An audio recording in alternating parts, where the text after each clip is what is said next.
Hey, how's it going? I'm back with another video. Let me I didn't leave any links in the excuse me, in the description. Leave any links in the description. So, let's see. Now I have to figure this out right. So, if you go watch the video uploaded last night, the stream I did. Hi. I think I understand how this works now. Type that in. Hi. I don't know why I just put that there, but basically what had happened was yesterday I I was like halfway through like my stream, and then I realized, oh, like, okay, because I was trying to explain. You see this thing here, and there's usually like this comment box, and you're like, oh, you just need to, I just kept thinking that they were going to show up there. Speaking of, where is it? It's not here. Or maybe I closed it yesterday once I realized that it's like so not necessary. And then I didn't realize there was actually like, anyway. So I know now I have to have this open and then look at the stream here, and I can read the comments and participate. Oh my gosh. It was just go watch the last stream, and you could just maybe jump like the last 10, 20 minutes or so, and I like make that realization. It's a pretty unique moment. So I didn't really have that much prep tonight. I had there's a lot of trip I'm planning in June that is that's out of the country, and it's taking up a little bit of time. I just want to definitely hold the commitment to being, doing videos at least every day. I'm also debating maybe the heavier kind of more think PC discussions I'll do on the weekends, and then during the week just kind of try to punch out like a few 10-minute, 15, 20-minute kind of things there. So I think I was going to move left to right on on this discussion. Well, actually, maybe I'll jump around because I have a few things up that I was already thinking about. So let's just go through the title. So the subject tonight is From Stephon to Starbucks, Kanye to Cosby. The black man is living on borrowed time. So, like I said before, now, what I probably should do.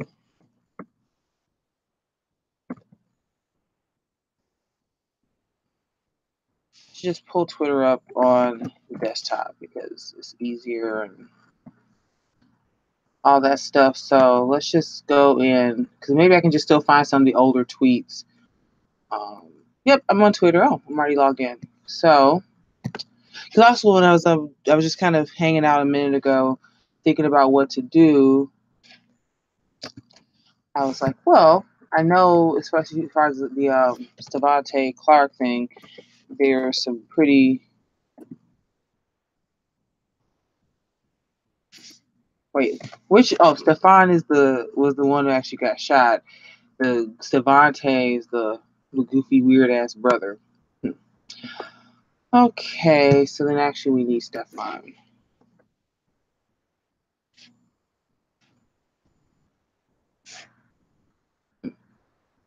Okay, this should work.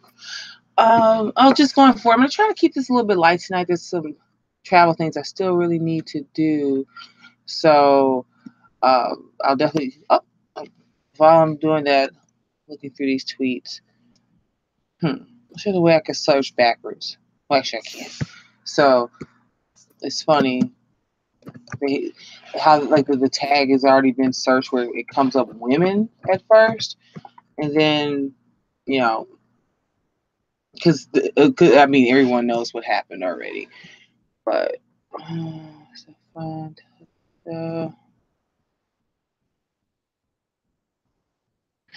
okay, well we can just move through a few of these. Here's one already. In a racist society, we are socialized to view blackness as ugly and unfeminine. Perhaps Devontae Clark didn't realize. It's weird when you navigate Twitter so much on your phone, you forget how it kind of works. So I'll just pop that out. So perhaps Stephon Clark didn't realize that he was reciting lines from the same script that says his own life is worthless. Um, Yeah. So there was a whole lot of. Let me walk this back. Ooh.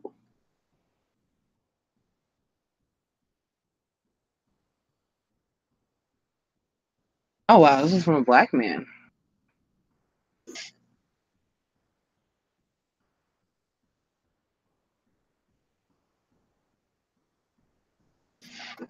What? Would it probably be easier? Um, just to kind of walk, just kind of take the first box here. So Stephon and Starbucks, when both of them, oh, that reminds me. So well, so that what I found really funny about the whole situation was that let's see. What I found really funny is just how quickly both of those events happened. And so the borrowed time, I guess that subset to the title of this video really particularly pertains to those two. I mean, I keep thinking what would have been like had, you know, when the Trayvon Martin case had happened, or Mike Brown had people had known, he was tweeting, the same things that came about Stephon Clark, and had that been, come up, I think we really wouldn't have had way. There wouldn't have been enough time. But the time horizon is shrinking to where, just because of all the crazy, reactions, and all the black women beating their chests in the streets, and their picket signs for, Trayvon's and the Mike Browns and the Eric Gardners to now. So it just kind of branches off of what I was talking about last night. Is the divestment train um, from that moves so quickly that even things that seemed impossible 4, 5 years ago are now very much on the tip of people's tongues, on the horizon. I just find it really funny, just in these past, I guess, month or so. Stevante Clark. Well, the tweets hadn't come out, or that nobody ever found those, where they just never existed. It was never said. They would have still been the same. Oh my goodness, this police brutality. This is so sad. This is so terrible. Um, that would have come about, but it's almost like these things are starting to exhaust people so much. The past, 2 years of the kind of end of the Obama era, going into the election of 2016, a lot of the kind of, the silent, i.e., white majority, kind of, getting put some bass in their voice and getting their balls back, kind of comes into play. And you're already seeing people who maybe a few years ago would have been like, oh well, that's, sad, just not care. Or it's almost like, after 20 years or so of all these uh, overseas Middle Eastern war adventures, from, basically right on the heels of September 11th through now, where we're still in all these low level simmering boots on the ground drone strike type wars. People become so desensitized to these things. And even with the black male shot by the cops, uh, everything just falls some little. All falls kind of a narrative now, or just the same type of events. Everybody's upset the night afterwards. There's all the marching. Um, you know, I don't want to go on too much of a tangent there, but just from that to the Starbucks situation, well, I think what I'll do is this. Let's watch a little bit of this, because this is I'm pretty sure most of you are familiar with Sargon of Akkad, and this is over. I'll just do this as we move along, so I can stay engaged in this new discovery of the chat. Um, Thinkery Sargoy of Akkad on Starbucks.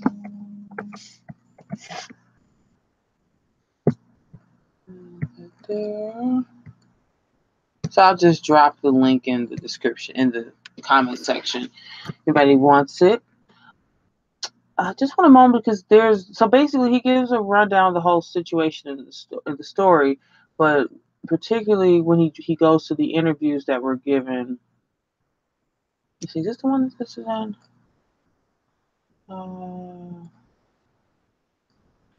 Maybe this isn't. This has to be it.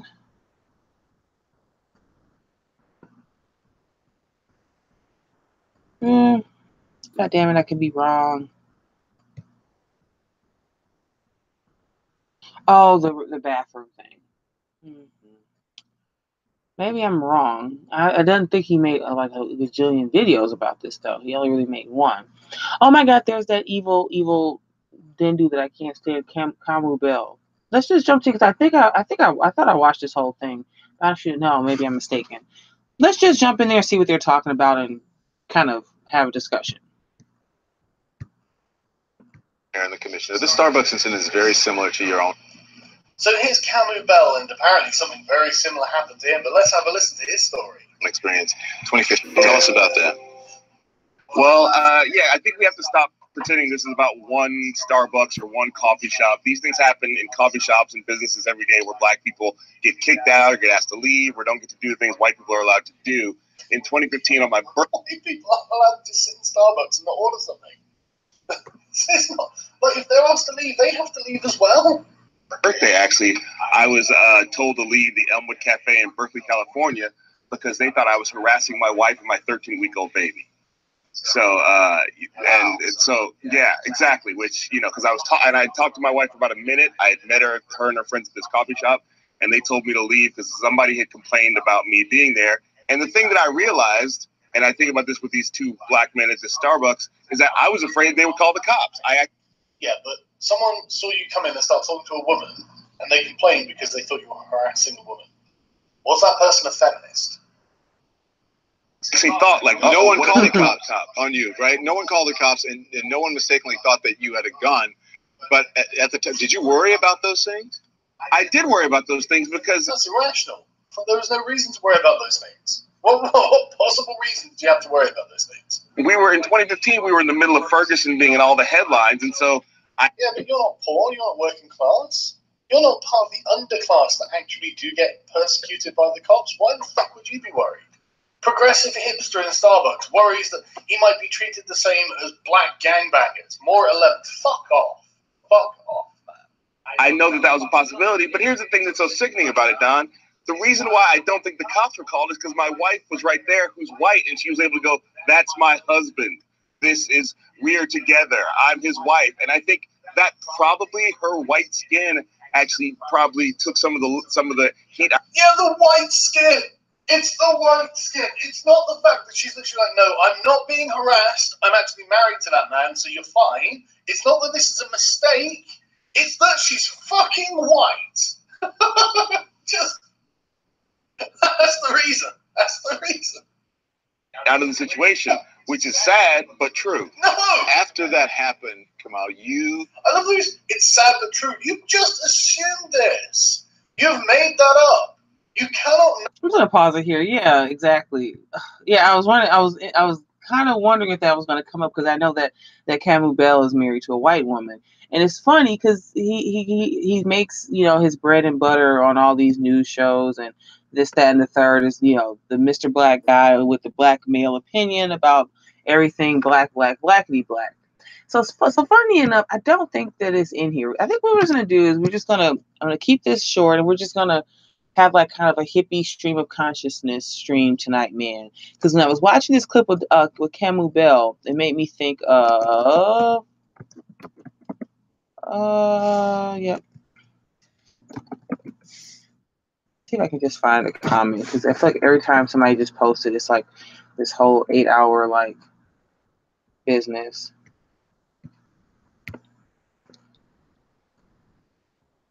Well, look, first of all, congratulations, both of you guys we're not there yet.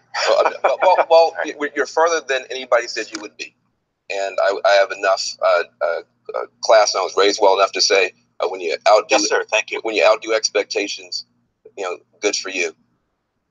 But there's another side to this. People have talked about a miracle. I'm hearing about a nightmare. It's hard to be a parent tonight for a lot of us. You tell your kids, don't be a bully. You tell your kids, don't be a bigot. You tell your kids, do your homework and be prepared. And then you have this outcome, and you have people putting children to bed tonight, and they're afraid of breakfast. They're afraid of, how do I explain this to my children? I have Muslim friends who are texting me tonight saying, should I leave the country? Yes. I have families of immigrants that was my unequivocal that are terrified. alt-right answer. Yes. This was many things. Yeah, this was a rebellion against the elites. True, it was a complete reinvention of politics and polls. It's true, but it was also something else. We've talked about race. I mean, we've talked about everything but race tonight. We've talked about income. We've talked about class. We've talked about region. We haven't talked about race. This was a white lash. This was a white lash against a changing country. It was a white lash against a black president in part. And that's the part where the pain comes. And Donald Trump has a responsibility tonight to come out and reassure people that he is going to be the president of all the people who he insulted and offended and brushed aside. Yeah, when you say, you want to take your country back, you got a lot of people who feel that we're not represented well either. But we don't want to feel that someone has been elected by throwing away some of us to appeal more deeply to others. So this is a deeply painful moment tonight. I know it's not just about race. There's more going on than that. But race is here too. We got to talk about it. Oh, thank you, ladies.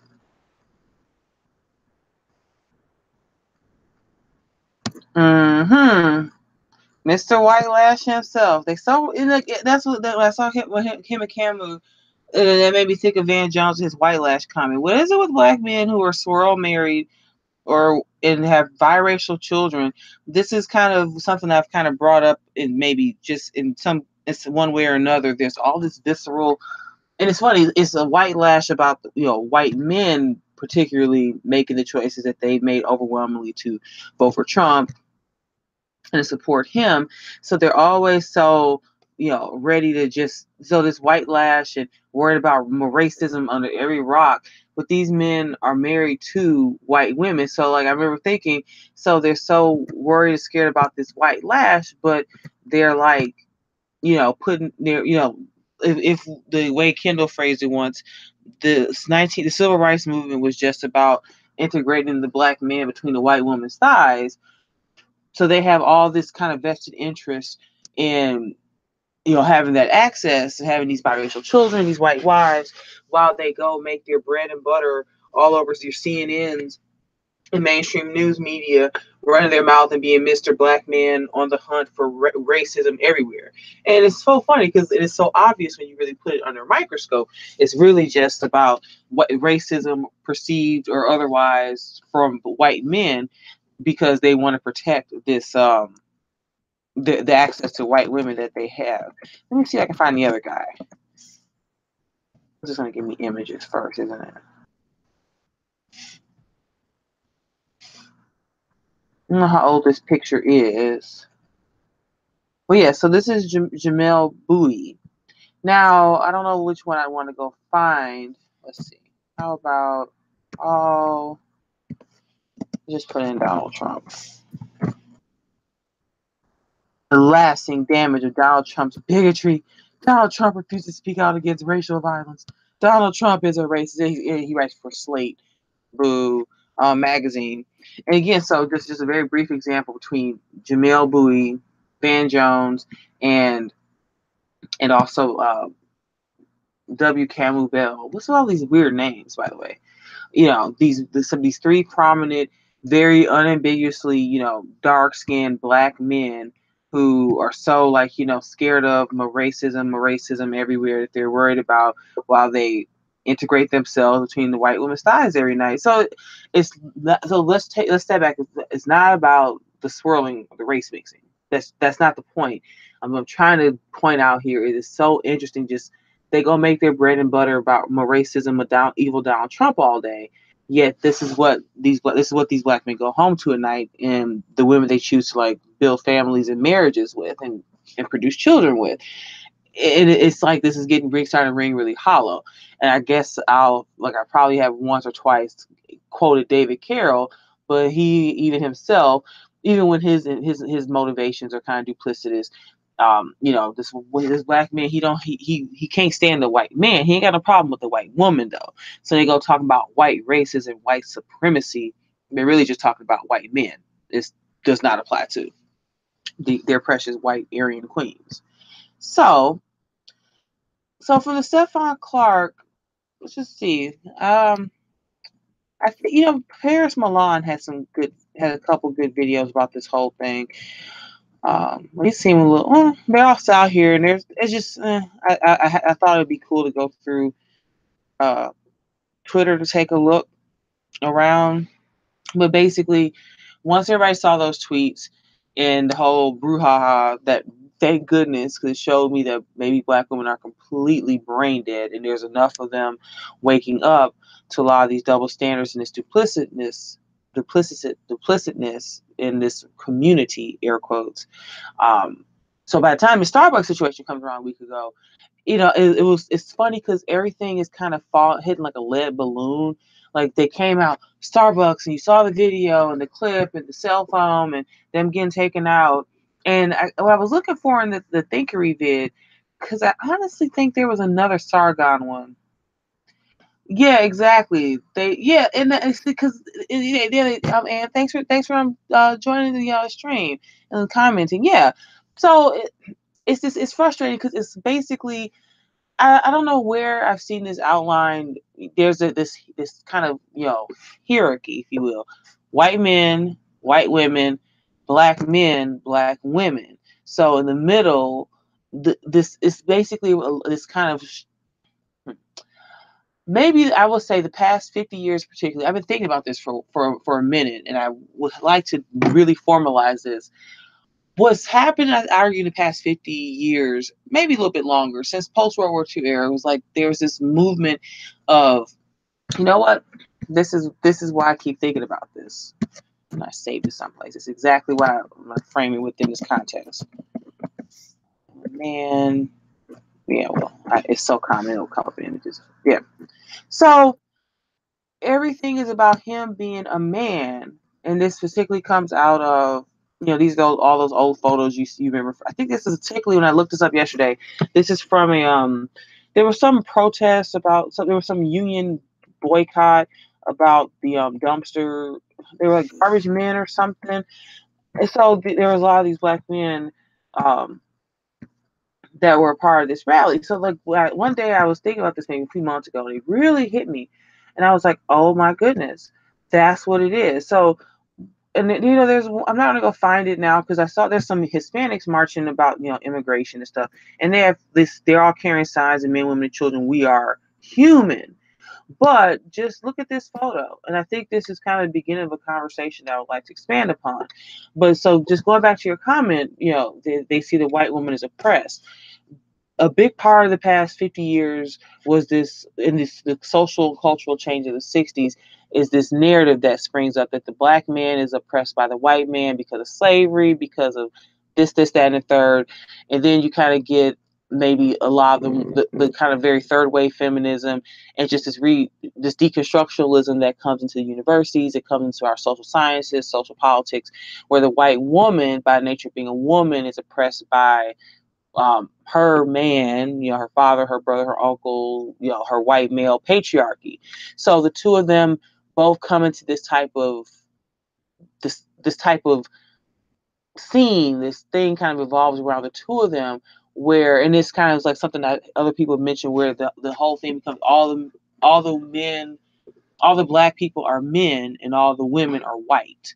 Like when we talk about so many things, that's what we're really talking about. So they do very much see things being that way, and it's really frustrating because a lot of this is not a part of. Let me just close that. Yeah, so they see each other both as being oppressed by this white man, but then if you go back to that 1, 2, 3, 4 hierarchy, black women are just kind of at the bottom.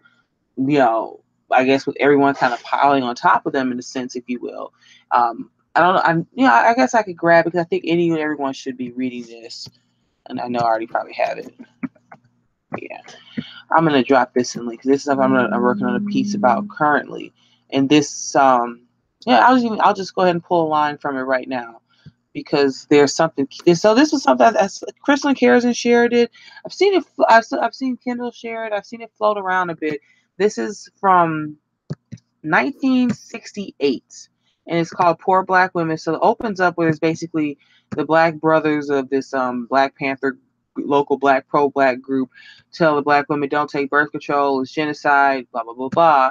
And then you have the sisters reply, and it's mostly kind of driven by one black woman who writes this, and then a bunch of other women sign on. But as I work through this, and this just comes to mind as we're discussing, them seeing the white woman as oppressed. Black women have always been told by black men that they were black, ugly, evil, birches. I think they mean bitches, but just in case, and whores. In other words, we were the real niggers in the society, oppressed by whites, male and female, and the black man too. And so this is from September 11th, 1968. And it's just such a mind-blowing, historical, document that a lot of these discussions, I was actually somebody probably already saw it flash by in here. I'm actually listening to Kendall's video about her that she has on her Facebook channel, and she talked about motherhood and the choose better discussion. And so a lot of why, let me walk that back. So there's a lot of these discussions about black women tie back into black motherhood, and then it's so funny that just the whole white woman thing, this constant, oh, you just must be jealous of them, and it's all these are flagrant lies. But the funny thing is, being constantly made to have to defend yourself against some kind of perceived jealousies. But when at every corner they're throwing this, in your face, like, oh, look at these white women, they so much better than you. So like, it's telling someone not to complain about something that people just keep wanting to like throw in their faces like all the freaking time. So let me just put that in there, because if anybody comes along later, poor black with K.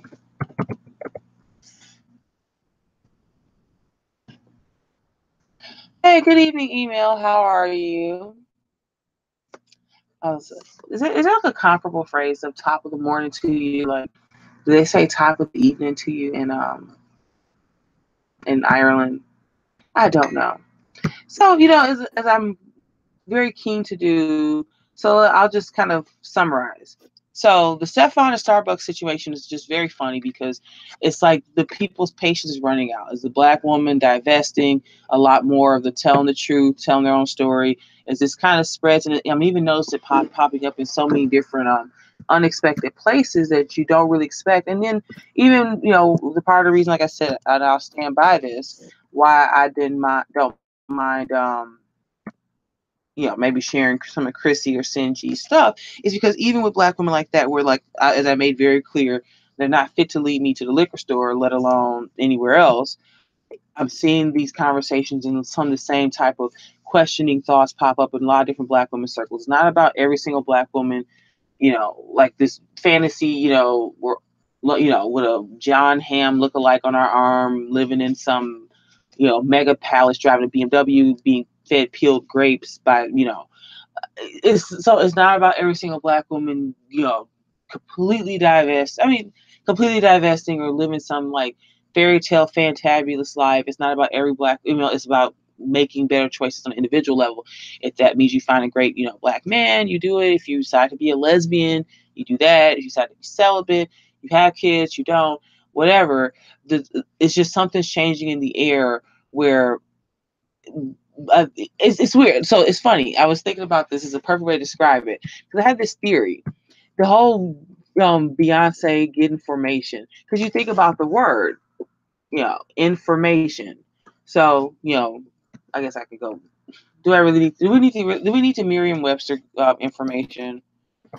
Why not? I like Merriam-Webster. I think people should like just look up words more. It's fun. Actually, I was listening to Daily Show today. Someone's like, don't go spoil the fun, y'all. Somebody keeps dropping like the behind the paywall videos online on YouTube, so like I'll watch them during the day. And I learned a new word from Mike Enoch. I mean, I've heard the word for years. There's a lot of words I'll just hear, but I don't know the complete you know backstory of it. So let's start here with information, because we can use this as a little Beyonce case study. So information, communication or reception of knowledge or intelligence, knowledge obtained from investigation, the act of informing against a person, signal, character representing data, something which justifies change in a construct that represents physical or mental experience or another construct. So those are just the varying, four tiers of what we think of as information. Okay, ladies, now let's get information. Let's get the communication or receive knowledge or intelligence. But, and I'll just use this here since it's already in the search bar. Maybe just so it's a little more there for you. So how about, ladies, now let's get in formation. This might help because I can just use this right now. So we're looking at getting information. It's like my N key is like so weak on this laptop.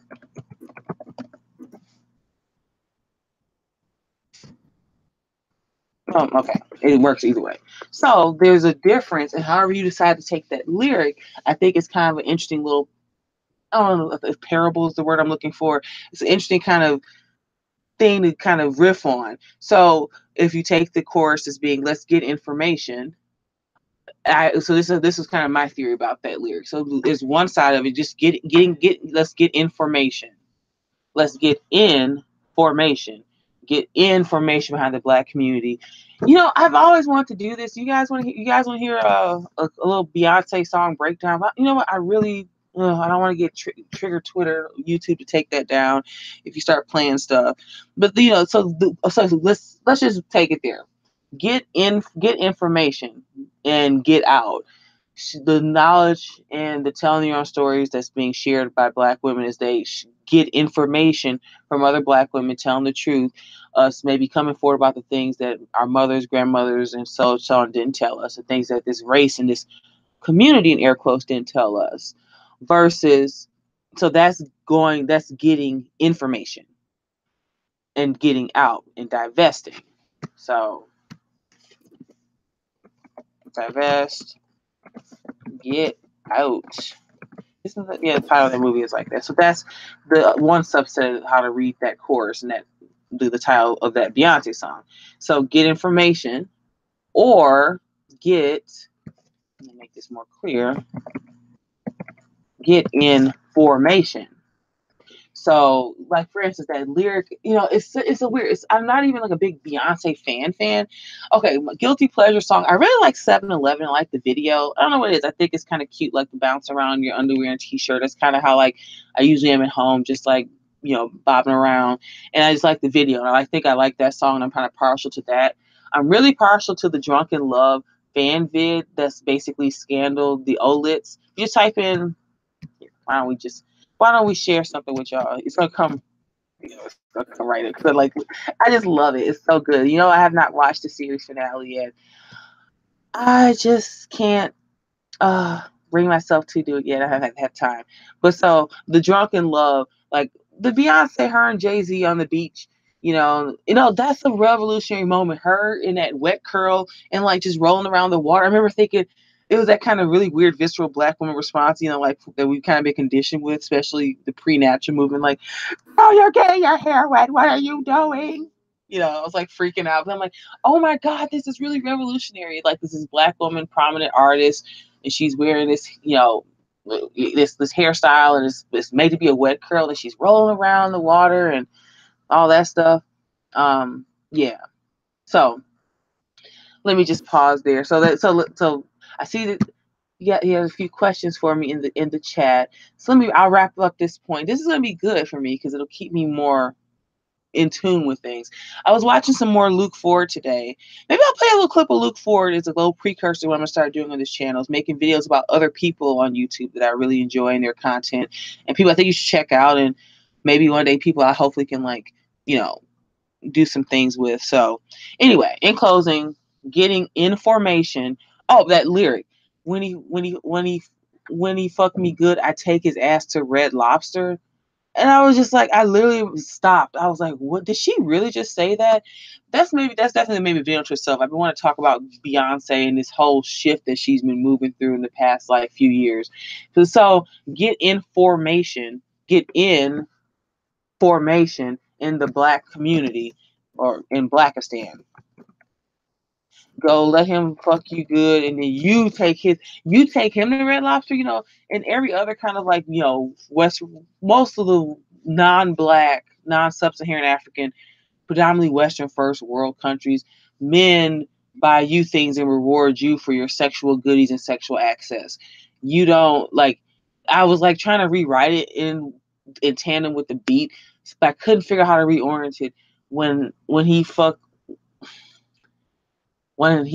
me good, he takes me to Red Lobster because I slay. I know I'm really gonna have a hit album the way I'm working that out. But you see what I mean? Like that just really that irked the shit out of me. And even just like the change in that tone, like in her songs, like everything just became more like it's like all of a sudden started her and her handler started pushing this like it's weird. Like I wanted this divesting thing moving so fast that they gotta definitely get someone like Beyonce out here singing messages and he's crooning to get black women back on the plantation, singing this kind of low level ratchetry, like, yeah, well, fuck me, go to Red Lobster. Da, da, da. It couldn't even, I'm trying to think like, okay, what's like a mid tier restaurant that's not like, Spago's or some like, New York famous 5-star steakhouse that Anthony Bourdain would eat at or something.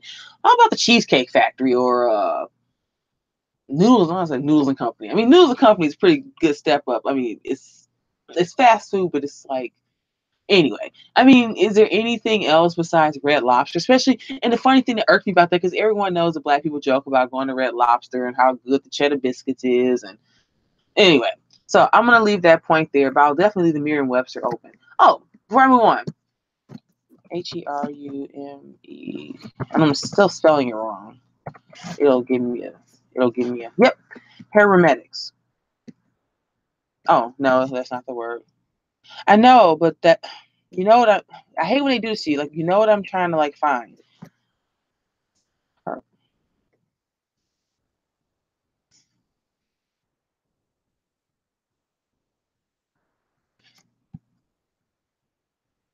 Okay, yes. Let's. I thought I knew it, but let's see. Hermeneutic. Okay.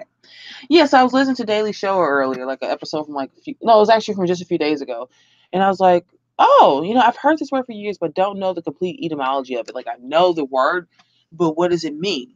So here's our word of the day on this channel. Let's have her say it again.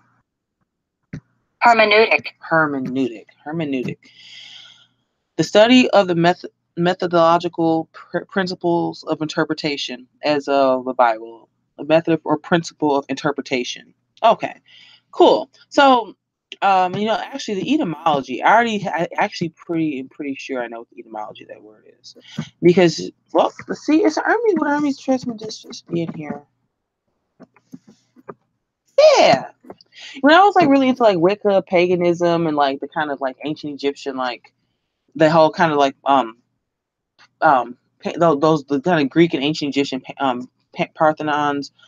pantheons of like religious figures and thought, I really became really fascinated. I was like, I've had a kid. I should name my kid Hermes Trismegistus. Am I getting the second word right? Hermes Trismegistus. Okay, Trismegistus. Blah, blah, blah. All right, so we got 2 words today. I think we're definitely getting some information over here, aren't we, guys? Okay, that was hella lame. So I think I have a different idea of where I want to go with this, but let me go over to this chat. Wow, man, sorry. All right, so let me take a quick break and engage you. Hey, how's it going? And I'll just move point by point through what you just threw at me. So, yeah, the weather's changing here. We're finally getting like real spring up here in the upper Midwest. So, yeah, sometimes I think I might have been a little sniffly, but I'm better now.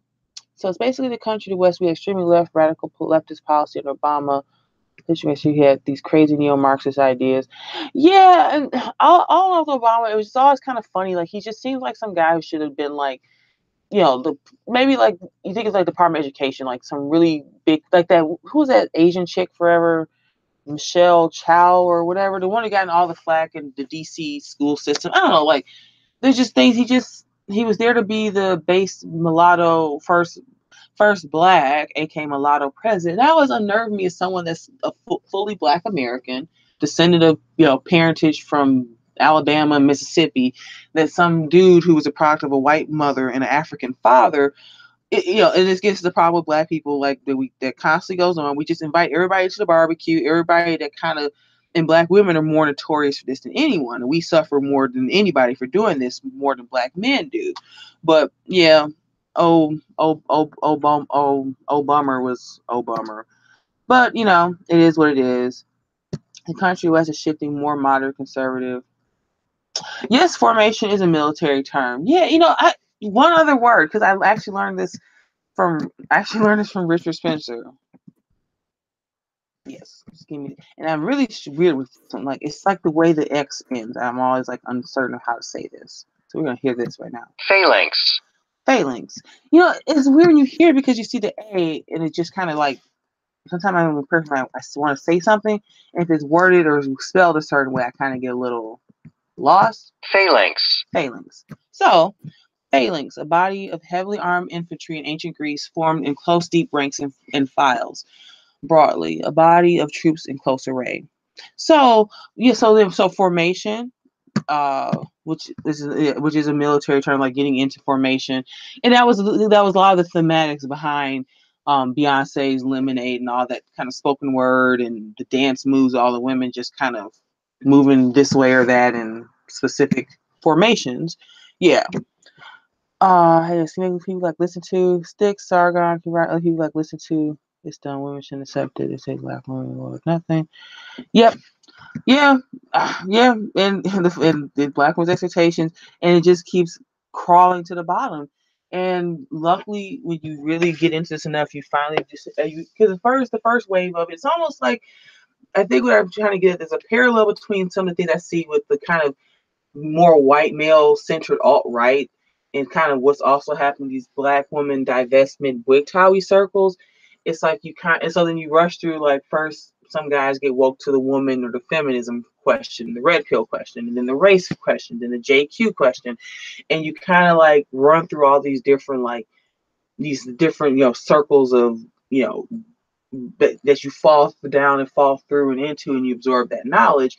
And with the black women in particular, that's the last level that you kind of reach is at first she's like, oh, these brothers, it's a black man, we got to tell our story, and all the little hashtags, the no nigga diet and all the stuff, and these brothers, the He-Man black woman haters. But along with that, you realize just how poisonous and just so many black women just they like being at the bottom. It's like Kendall called it out once years ago, the umbilical cord in the womb. Anyway, so I think I've caught for the questions. But so okay, people are like, so Sticks and Sargon, yes, I love Sticks, Hex, and Hammer. Sticks is pretty cool. Speaking of, I guess I could transition over to Kanye email on that note because I like when they got showed off of YouTube a minute ago, but there's a lot of mirrors. Has anyone heard of Murdoch? I was trying to think because it's hard to. Oh, pure. This one is really funny. Maybe we'll just watch like a little bit of the beginning of one to get like kind of an idea of the work that they do. Because a man's got to take care. Oh shit! Yeah, we have to watch some of this. So Murdoch is this. I think they're relatively anonymous online. You may be able to find some info here and there about them. Yeah, Murdoch. I love Murdoch. So actually, let's play this first because this will tie right into our transition to Kanye West. So this is from a longer episode. I can't remember which one it is exactly, and you'll get it once in light of everything. And then I explained to the lady that the Democrats are the real racists.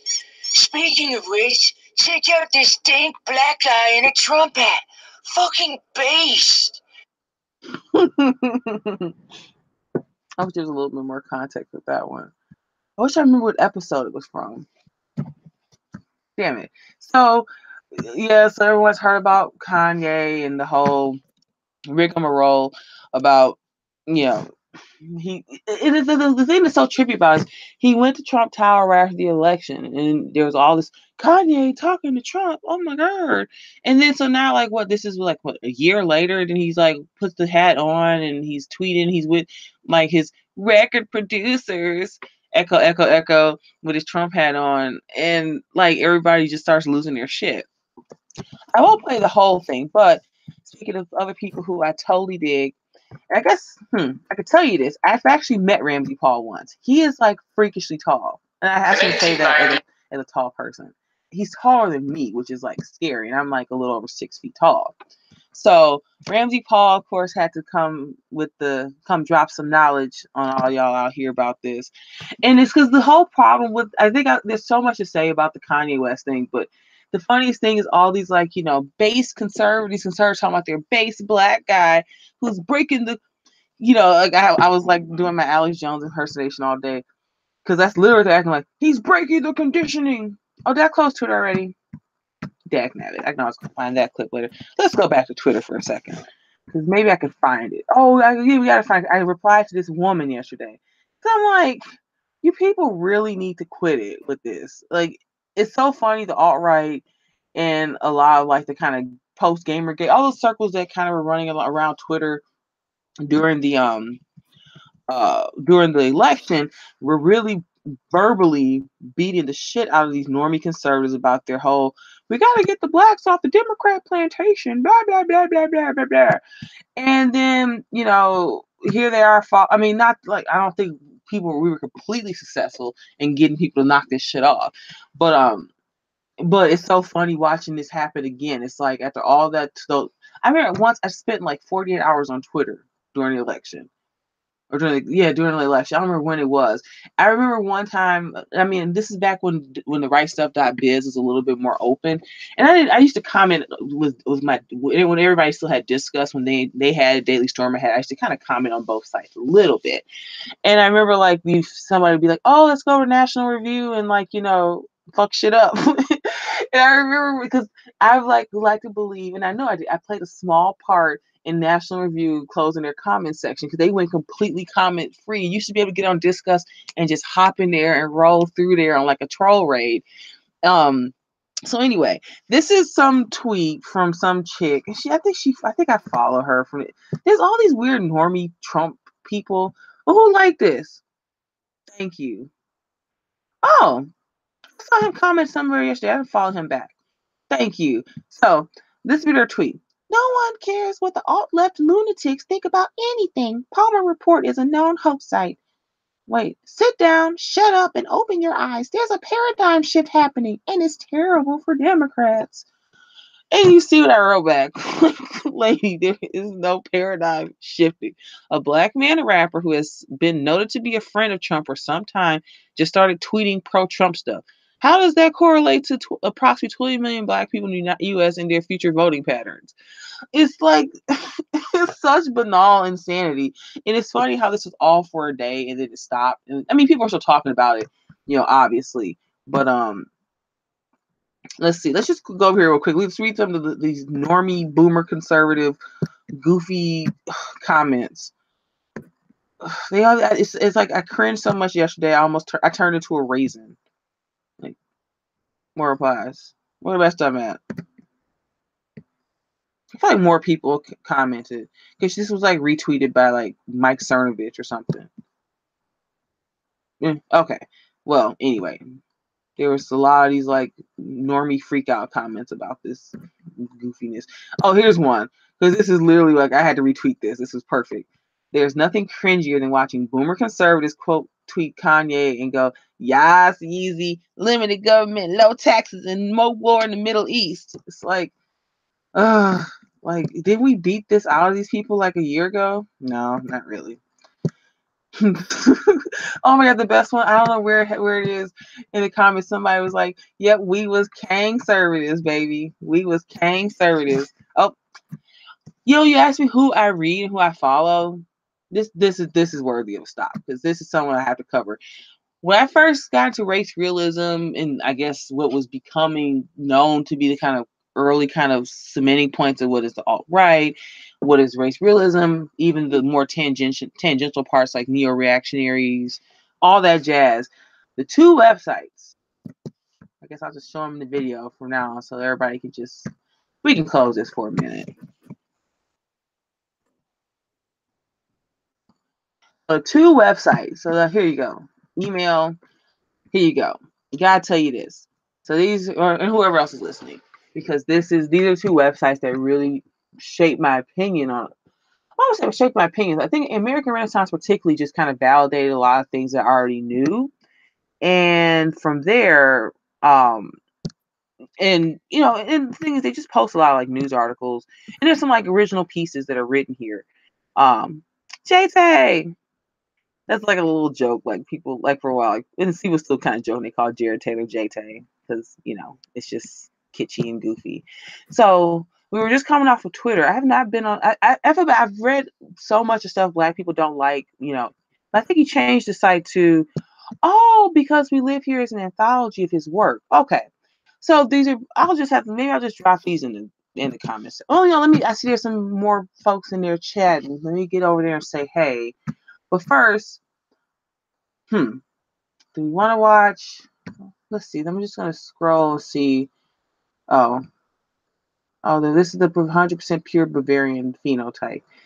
This is an old goofy one of theirs. That's really good. It's a little lengthy. A lot of their videos, so basically they make a lot of great, like kind of. I can't really describe it, like the old term like found art.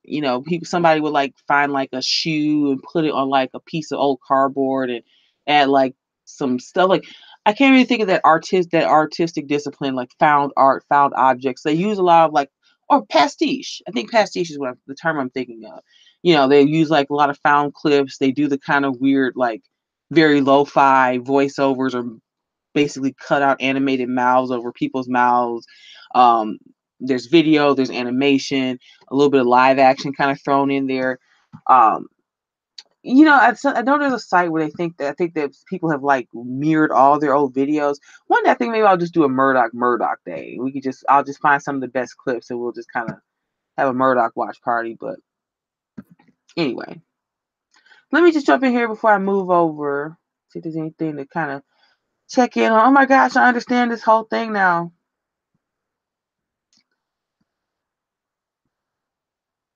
Hey, 12 James School, how are you? It's weird. It's like a part of me is like engaging in like I'm actually live streaming, and then I have to go like, oh, like because I'm just so used to commenting and saying hi to people, but I'm like, you already hear me saying hi, so oh, Netflix and chill, baby.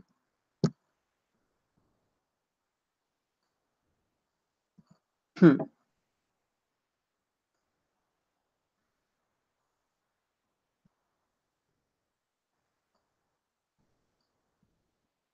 Hmm. Well, thank you. So yeah, I'm going in a couple of circles, but like, man, I need to get over here for some time. That is an anthology of his work. Okay, cool. So, there's two websites that are kind of race realists and they cover a lot of lot of cultural stuff, a lot of everything. Basically, maybe 5 or 6 years ago, if I hadn't started reading stuff Black people don't like or American Renaissance, I it's like those eureka moments, and just you find something that hits you, and it kind of gives you a different framework. Is she fired or nah? Oh, I should go catch up. Actually, the Amarin conference is this weekend. Speaking of another person, I like Nick Fuentes. He's going to be speaking at Amarin. Let's actually go over to their Let's see. Where's the conference information? I did not know he was speaking. That's the archive. Well, I guess I could just type in 2017. 18. I think it's there already. Where?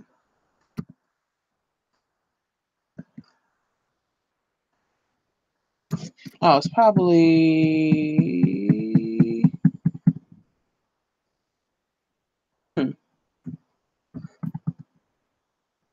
Oh, no, there. Okay. All right. So unless I drop the links, but it's probably much more worthwhile to just come back later.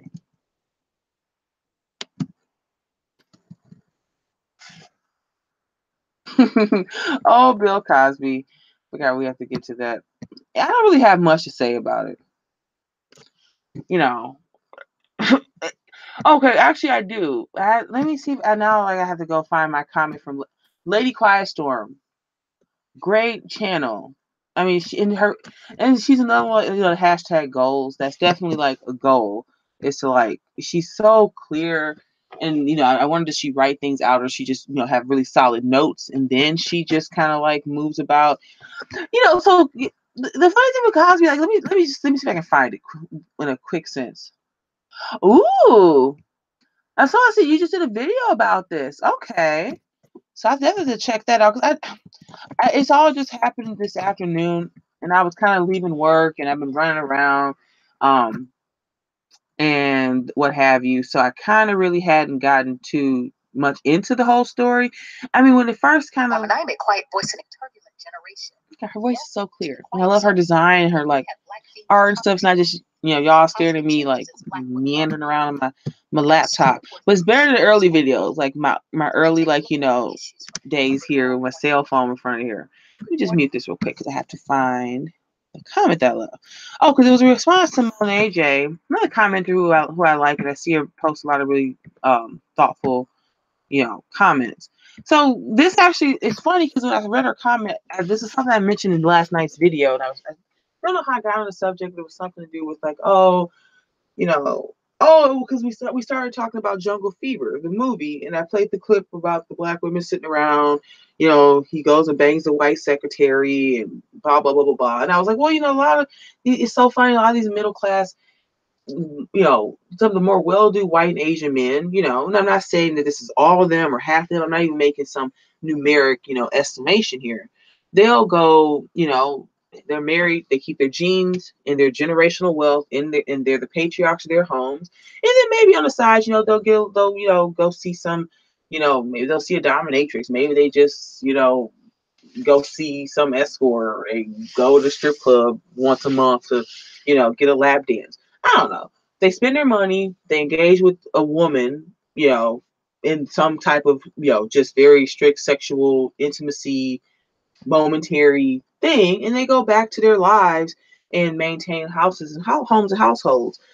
So my response here is just really a riff off of that because this is what I basically said is why not just literally pay them like for like you go like on like what like because remember when I think it was David Carroll because this is an old video around here from years ago. Him and some other black men found out about escorts not seeing black men. And I remember I like started watching all these videos because there was like a big response that black men were doing. Then some black woman who was like an escort, like she has a channel. I can't remember her name. I think she's still here on YouTube. And she and a whole bunch of other women came and corroborated what she was saying and what they were finding. But basically, so they have these estimated prices for about an hour or more or whatever. And you can just have sex with these women if you and then this so this is the key. So I don't think I referenced this. If this black man, and this goes back to Ann's comment here tonight in the comment section of the stream, they see this white woman's oppressed, but they comparably want to be with her. They want to, integrate themselves between her thighs to get back at black women, get back at the white man, blah, blah, blah. So let's say if there, some of that kind of underlying sentiment is there with Bill Cosby, wouldn't it just be more expedient? He was married to that woman for years, Dr. Camille Cosby, right? You know, and plenty of men of all the races do this. They'll be married in middle class. They'll have a little dalliance or two on the side. They're not most likely drugging these women. They're having consensual sex. Like I say here, don't drug them. Have consensual sex. Leave them an envelope, obviously with some cash on the nightstand. The man's wealthy enough as it is. I mean, come on. Like all these women, all this drugging, all these years. So like, and he was pretty well to do and famous. Like, somebody was like, "Oh, what about Harvey Weinstein and them?" Well, I mean, that's another. I mean, he's facing criminal charges, isn't he? Or they've been kind of trying to build a case against him in New York State and some other places. I don't know, but basically, you could have just paid for it, and maybe instead of like drugging them and getting them and stealing the booty for free, in some creep ass way like this over like a 20-30 year period, man. I don't know. But there's just that's the story that's been told in the mainstream media. I'm willing to say there's probably a lot of other things going on, and maybe that some of this isn't in good faith coming forward. I don't particularly know. I just find it a little bit. It's weird. Like I just don't really know what to say. When it all came out like about a year ago that this is going to start happening, I kind of paid attention. I had forgotten the case was going on until I saw it break on Twitter today. But well, I don't know. It's just so with Kanye to Cosby. If we just hone in right here on the second half of what I was just going to kind of touch on, is these are two very prominent black men. Well, Well, Bill Cosby, when he got put on, he didn't leave his black wife for a white girl, but it sounds really bad. But then he was doping some of them, and allegedly, or I guess maybe not now because he's been convicted, is guilty. But American legal jurisprudence, I don't know. I thought I would have more to say about the Cosby thing, but now I just don't. I think Lady Quiet Storm's video, which I know I have on mute because I was just trying to find the comment to share, but I'll just drop the link here. This is really the only thing I watched so far, and I didn't know that. I know you had done one as well, 12 Dreams Full.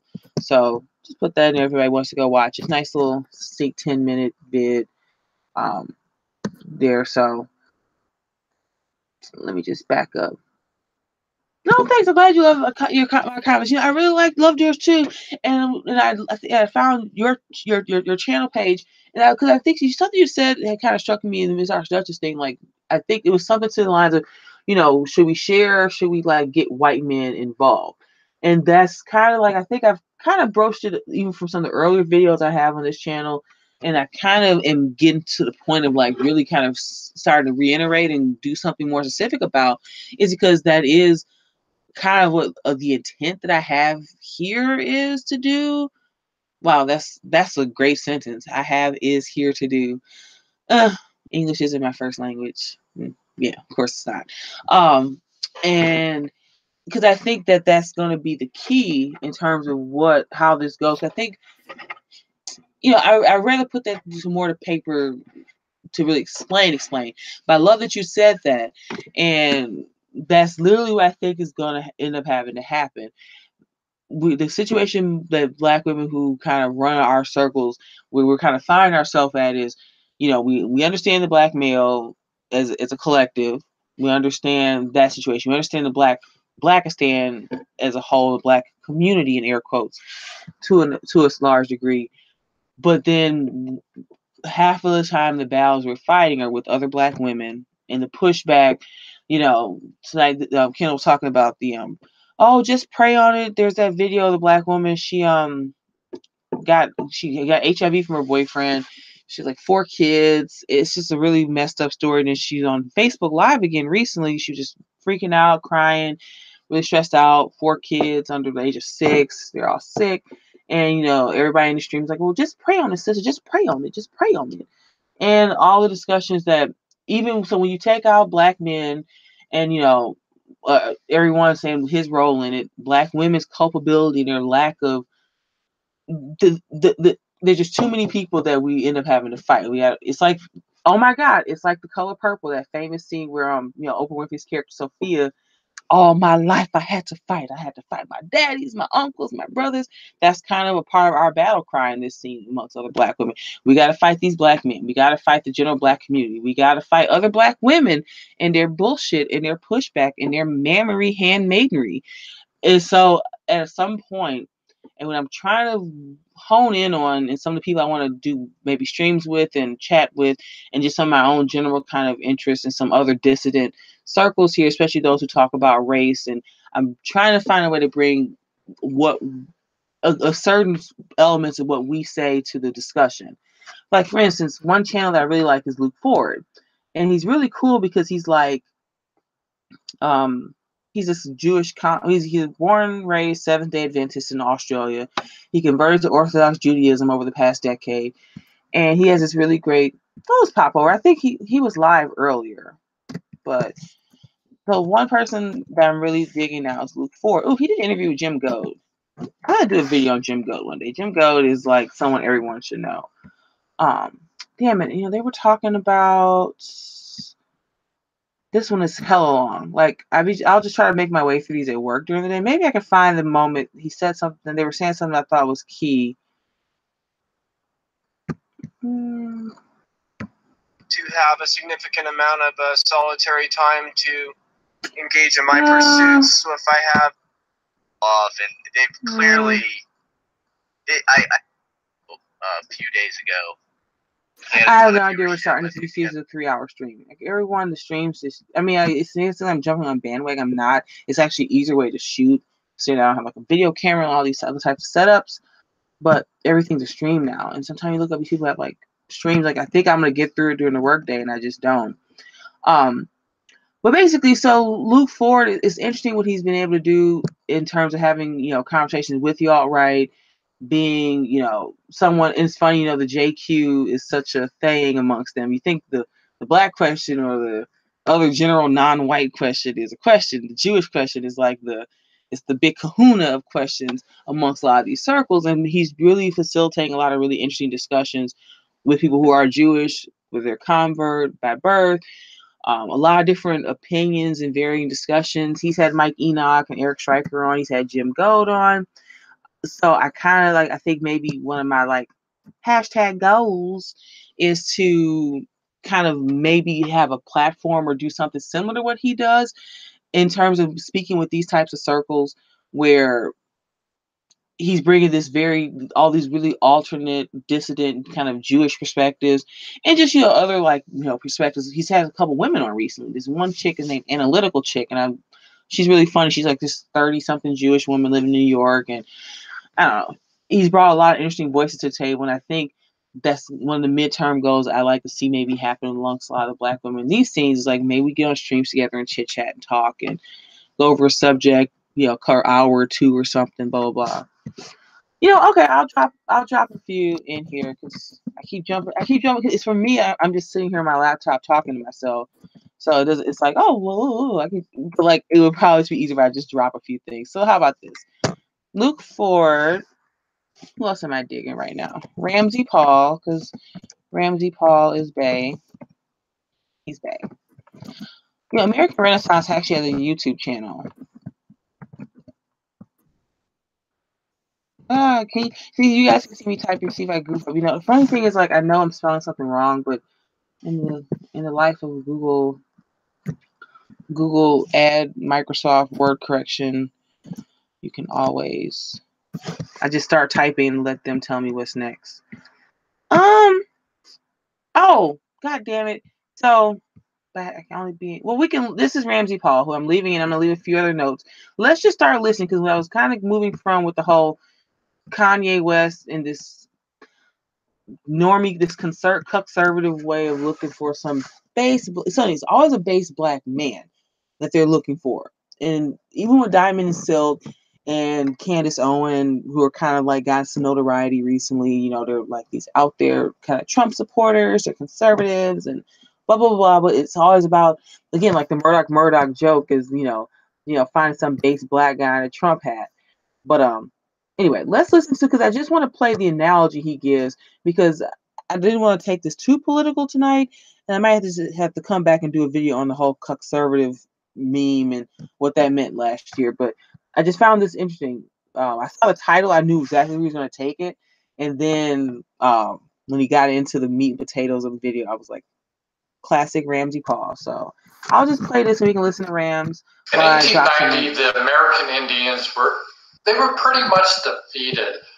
We were coming into the 20th century. We had the steam engine. Technology was taking off. Our Easter cities were making manufacturing was huge. It was an exciting time of science, industry.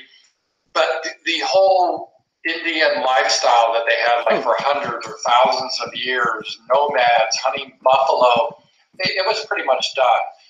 They were just on little reservations. And obviously that was very depressing for them. That their whole life was going to be changed forever. So there was an Indian like a shaman or a spiritual leader that had a vision that if they did a certain dance, they could bring back their ancestors, and the ancestors would give them power, so much power that they could resist the bullets of the white man, and they would take back the land for the American Indians. And they called this the ghost dance, and they started a dance, and this spread. They were just so excited about this because, yes, this was it. They could feel it. They could sense a change in the consciousness in the great ancestors. You could just feel it in the air. They did their dance, and they really believed 100%. And when they tried to rebel, it didn't stop the white man's bullets, and they died, and that was basically it. On a level, it was a very sad story.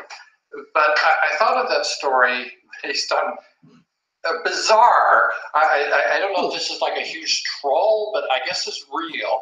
But what happened, there's this guy, Kanye West, and I have to admit, I'm not a guy that follows a lot of pop culture. I know he's real popular, and he's like a rapper, and he's married to Kim Kardashian, and I think they had a reality show. I never watched one episode, and I think she was like a semi-porn. I'm not sure. Somehow Bruce Jenner became a woman, and he's related. I think is that part of it? I don't know, but everyone loves it. So Kanye West, who's like this big icon. Well, it basically was this. Yeah, Kane, I guess, has a MAGA hat, and he tweeted Trump, and he said that they're dragon brothers in energy or some such nonsense, and that, hey, we got to resist the thought police. And basically, the entire reaction of the mainstream conservatives was, and I don't know. Production. I forgot he did actually drop that they totally dropped that clip in. So again, here, I'll just drop it because Ramsey Paul's pretty cool. And so the ghost dance, that was a really great example that he just gave about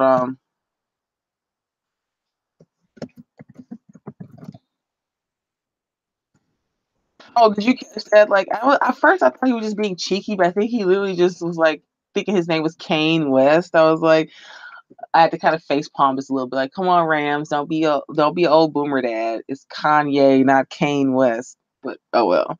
Ramsey Paul on Kanye West. Okay. Oh yeah, Virgo Sun. Yeah, I'm subscribed to Virgo Sun. I watch her videos too. And yeah, it's funny. I think I've seen her comment a bit. It's interesting all the changes that have been going on, seeing who's making videos now, and even myself, who's probably been commenting a lot on a lot of different places to be, making videos too as well. And it's interesting seeing all of us kind of come out. Yeah, Annex. Oh, I love Annex. She's such a doll. She reminds me of she reminds me of my mom and my grandma. I guess that's kind of like, probably like I'm probably the only person that feels that way. And so she took a lot of her videos down. And I get why, people do it, just for whatever reason. But like, I think I have some older videos here that I've kind of replied to her, or just something that she mentioned I kind of ripped on. Like for instance, there was one time that she mentioned because she brought up like the alt-right, and she brought Richard Spencer, and I did like, and actually because what I ended up doing, let's see. What I ended up doing was riffing off of what Ann X was talking about, and I framed it in the context of Cynthia G. And let's see. Let me just give me all my videos. Man, I can't leave 35 videos. I wonder if I could get in trouble. I really want to play the audio. I have one copyright flag from freaking Guardian, and it was such a cool video. It was about Richard Spencer. It was actually Richard Spencer, I think, at the American Renaissance Conference last year, and this weird, like, black British guy. I wonder if I play it. No, I don't want to chance it. I already have one. Look at that. Block worldwide. This is an old one. See, you guys want to have a little throwback to February. Hey y'all, look at my bouncy camera phone. To a video called Cynthia G tried to warn the black man to no avail. This is by YouTuber Ann X, who I am a subscriber to and a fan of. This video she did like a week or so ago. Look at my notes over right there. here My in the notes. scroll. I'm gonna tell you, go watch this. Oh, this one. Abusive black man. There's a war on black women. We know who with. ... It's like Did 43 I do a minutes. that? I don't even remember. That was such a good video. It Well was, put. Let's see. Well, no, you can look. I'm just meandering. I apologize.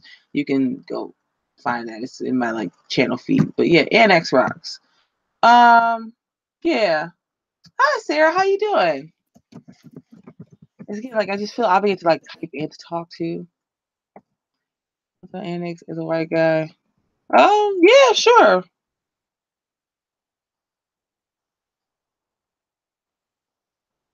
Yeah, and it's I think when she first like kind of made I remember when she first like made a video, just like a simple response like to one of the black women, I don't remember if it was Mr. Archduchess or Kendall or Crystalline, I don't remember who it was, and everybody's like, oh my gosh, like that was the thing. Everybody kind of was like, I get the impression a lot of us are anywhere from like their early to mid 20s, a little younger, up until about their 40s or 50s or so. She's up about her age. She's actually a few years younger than my mom.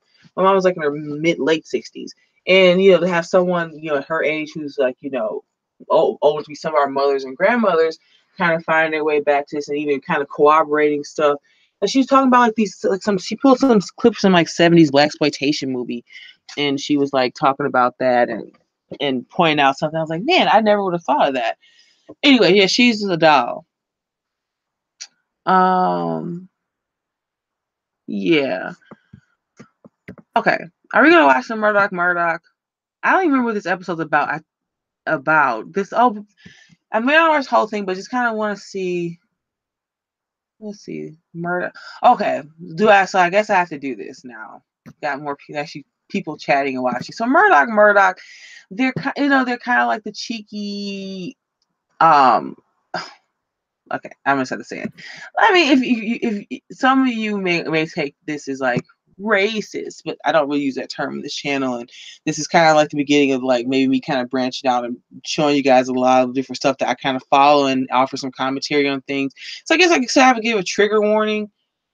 No, I don't know why I felt inclined to say that. I think Murdoch, they're so kind of edgy, and that's what makes them really strong. And especially since it's like more art, like it's them along with like a few other little peaks. There's like actual alt-right art happening out here, and people making like, besides just making like MS Paint memes, they're doing something a lot more culturally significant.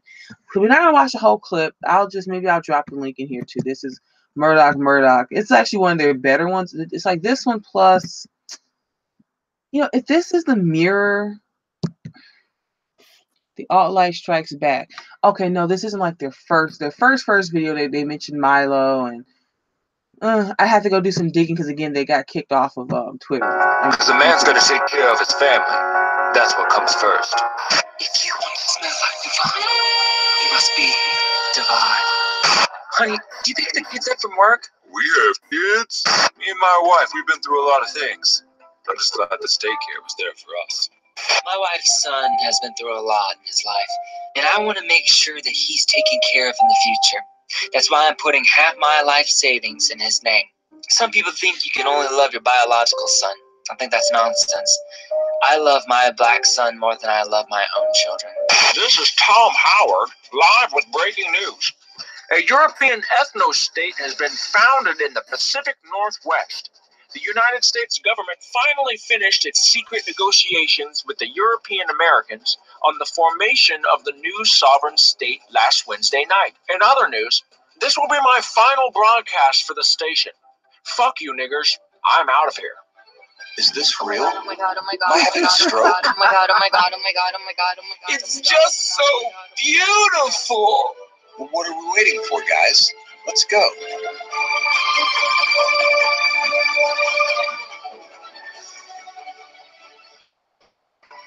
I'll take who's over next. Here are my papers, officer.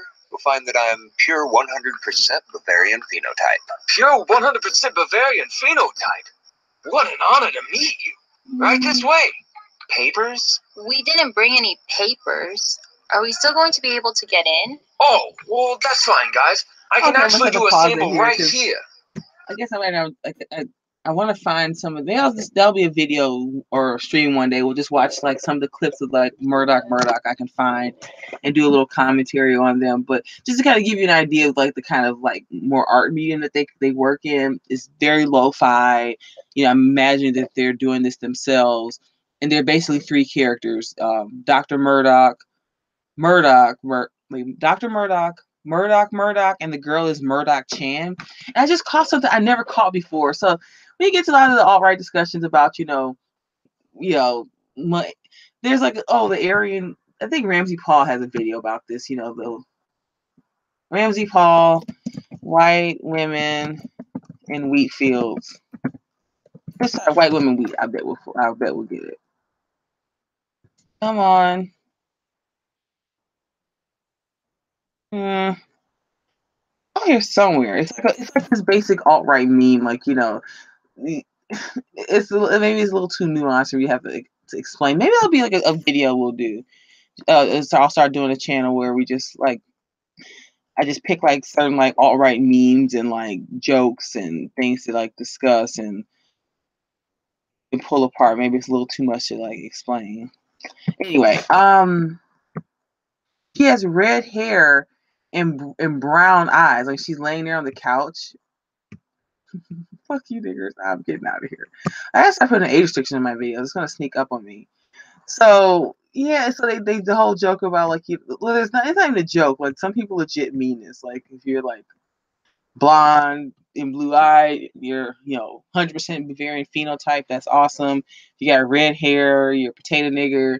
If you got brown eyes, you're probably like some non-white mixed mud. So the joke is like, instead of all that, those kind of like inclinations towards like white racial purity, blonde hair, blue eye, Aryan, sublime ideal, she has red hair and brown eyes. That's just weird. I never caught that before. So don't think I want to information. Yeah, you missed that. I already closed the window. We did a nice comparative note about Beyonce and getting information. So hey, Jonathan Morgan. It's like two of the people here from last night when I like had my like my like eureka moment about the comment section. It was hilarious. I almost want to watch it again and hear like how goofy I sound. So let me just pop in and see what y'all talking about. I don't think like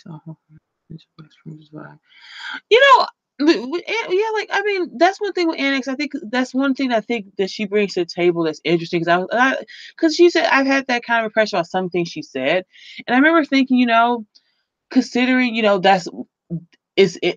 I'm not making any kind of value judgments. I think what is interesting is it brings a different perspective to the table, or just a different experience, because think about it, a lot of our mothers and stuff, like I said, my mother's only a few years older than Annex actually, and so being in her teens or 20s and 30s, the internet has changed so much for a lot of us here having these discussions, Black women now, and the way we interact with the world is a lot more mixed than theirs was. And then even thinking about just the Black kind of Great Migration that, if not all of us, but a majority of Black people kind of are members of, like myself, even being like maybe a second, third generation byproduct of that, basically being a descendant of some ex-slaves I'll never know, and then some sharecroppers for X amount of years who stayed in the South until about the early 60s, actually, because both my parents actually were born in the South, and their whole family line is from there. Then they come north, and just have to stop here. Basically, yeah, I get some of those vibes too, but I think with her, it's a generational difference that is interesting to have, or just to see, because it's not even like I agree or disagree, because like I've said, like I see what you're saying, and I've noticed that too.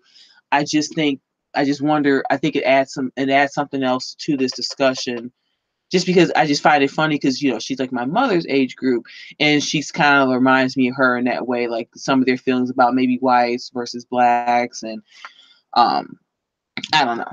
I just saw you drop that comment there, and that's what I was going to just riff on. Oh, really? I didn't catch the Black Panther Party. Nice. Yep. Yep. The military thing. Yep. Yep. Bested. Yep. Internet's the black woman's best friend. It is the. Oh, we still got this running. So, now I'm kind of like, well, I think. Let's see. I think there's one thing out there that I was kind of thinking about. Let me return to my notes. Blah, blah, blah, blah, blah. So we talked about Starbucks. So this diversity training on May 29th. I can't wait. Someone's totally going to leak out like, what they were talking about in there. But they'll probably confiscate cell phones or things like that. We'll see if anything actually gets out about it. So we covered that in Starbucks. I don't see this really going anywhere. They'll probably sue. Well, they probably have to sue. I bet, Howard Schultz was like all out there, shucking and jiving and shilling, and virtue signaling the minute it happened. So I think there'll be some money that'll exchange pass hands, and that'll be the end of that. Stephon Clark thing, like, it's funny. It's like the Starbucks thing was kind of perfect because it just kind of wiped that out and wiped that away. And I don't think anybody will really care within the next. I don't even know if they care now. But it was a great learning turning point for Black women, particularly in this divestment. Like, what else do you need to see somebody say the only thing Black they want is an Xbox, like that Kodak Black junk? They just so the Black man's living on borrowed time. So I guess I could offer kind of a coda to those 4 subjects here in the video. You can only kick what does that say? You only could kick a dog so many times, before only a hit dog hollers, whatever that kind of variation that old saying is. And so they're living on borrowed time in the sense that the Stephon Clark thing kind of totally got bounced by the Starbucks story, that they tried to generate that same type of some Black man's being oppressed somewhere, and then all it was like it's like the alarm goes off to get the Black women to go grab their capes, almost like they're in like a firehouse. They go run and break out the mammy capes, and they go down the fire pole and dun dun dun take off. And there was some of that. They're all but it's funny, all the tweets, even the Black women who really are still stuck in this, they're not so chest beating and crying and woo sobbing about the brothers and how they got so oppressed. There's the whole, it's white supremacy, it's racism, blah blah blah blah blah. But it's not the same type of vigor and just this kind of tribal, primal Black woman roar like it was maybe for Trayvon or for Mike Brown even just a few years ago.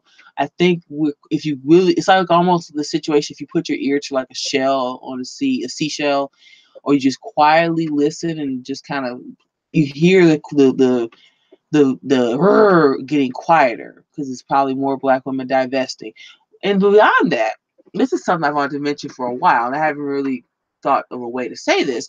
I think one thing we talk about the boomers, so it's funny, the boomer question on the predominantly white male alt-right takes a lot of interesting forms in terms of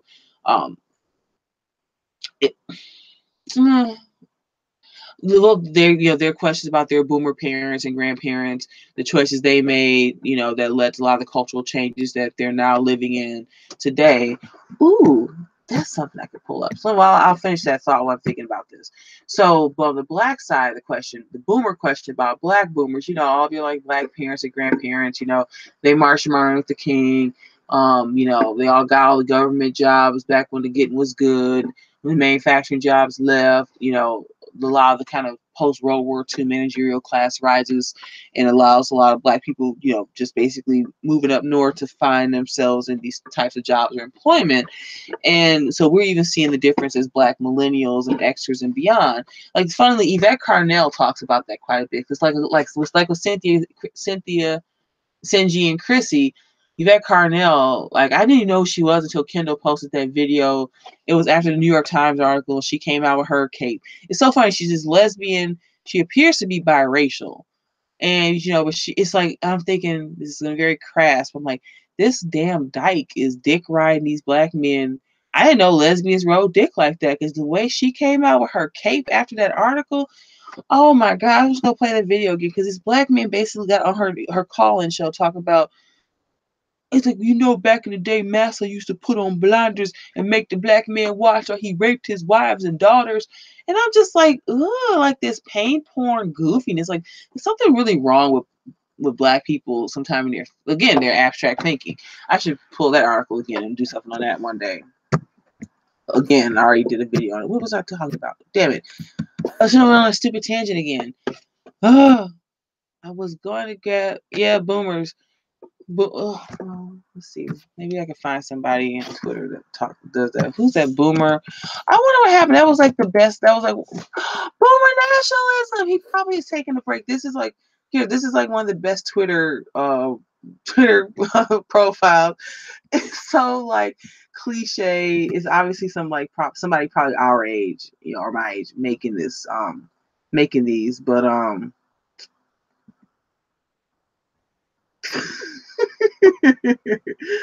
my goodness.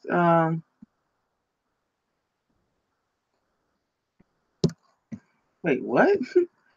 So we're watching Twitter like on a desktop.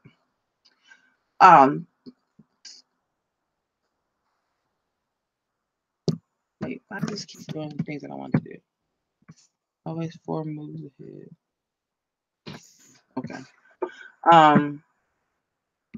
Yes, so we're talking about boomers. I was looking for something. Really, pull up. Man, I guess the day's been really a lot longer than I thought. Okay, close this. Oh, we were looking for someone online that was going to say something to corroborate what I was trying to suggest. Boom. Sometimes I just start typing, it'll come back to me. I was talking about boomers. I'm really sorry, y'all. This one thing, like people mentioned with the streams, like, it puts a little more pressure on you, and like, but you just have to. It also frees you just to admit, hey, I like kind of wasn't sure where I was going to go with that. I was going someplace, and I'll probably find my way back, but you have to give me a moment to do so. So I guess while I'm thinking about maybe one other topic of ooh, should I really do this? This is old channel. Should I like dox? Not dox myself, but dox like a crush that I have. Ooh, how about this? Let's get them like here. I'm gonna, and some of y'all know who I'm kind of poking fun at right here. But let me do a little tongue in cheek shilling and poke a joke at someone. Hey y'all, do you want me to like confess? Something about a crush, alt-right crush that I have. Like, share, subscribe to the channel, guys. Like, share, subscribe. Get them thumbs up. Get them thumbs up, and I'll tell you. I'll wait.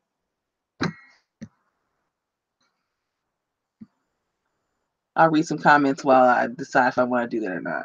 Actually, let me, just so I don't spoil myself, let me pull up my phone. See if I pull it up, Nick.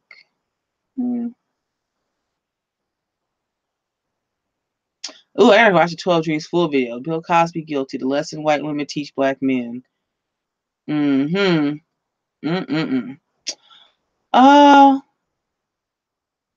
Strike it, Mike.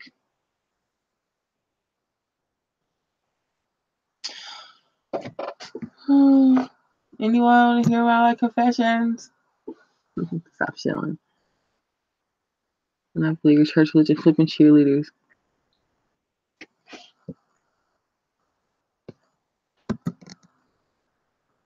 Her and black men. Ooh, Sarah, really? Really? I think I heard someone low key mention that. Because now Queen Latifah, she's a lesbian. She dates a black woman. I think Wanda Sykes has a white girlfriend. If Yvette Carnell has a white girlfriend, I swear. Oh my goodness! But it's so funny listening to her and her callers. Like, I have to probably just do a video on Black people and the way they think about money and economics, because I watched some of her videos after that whole Black patriarchy whatever nonsense, and I was like, okay, this is another, sometimes I like listening to conversations Black people have just to kind of understand them better and get a little bit more of their mindset and their thinking processes. And I was just really surprised how how really odd in the thought process that go behind things that people like her and some of her, like her and that Tone Talks guy. Anyway, that's a discussion for another time. But yeah, she is something else. I'll drop another name since you were asking email. I actually did a video on him, David Serini.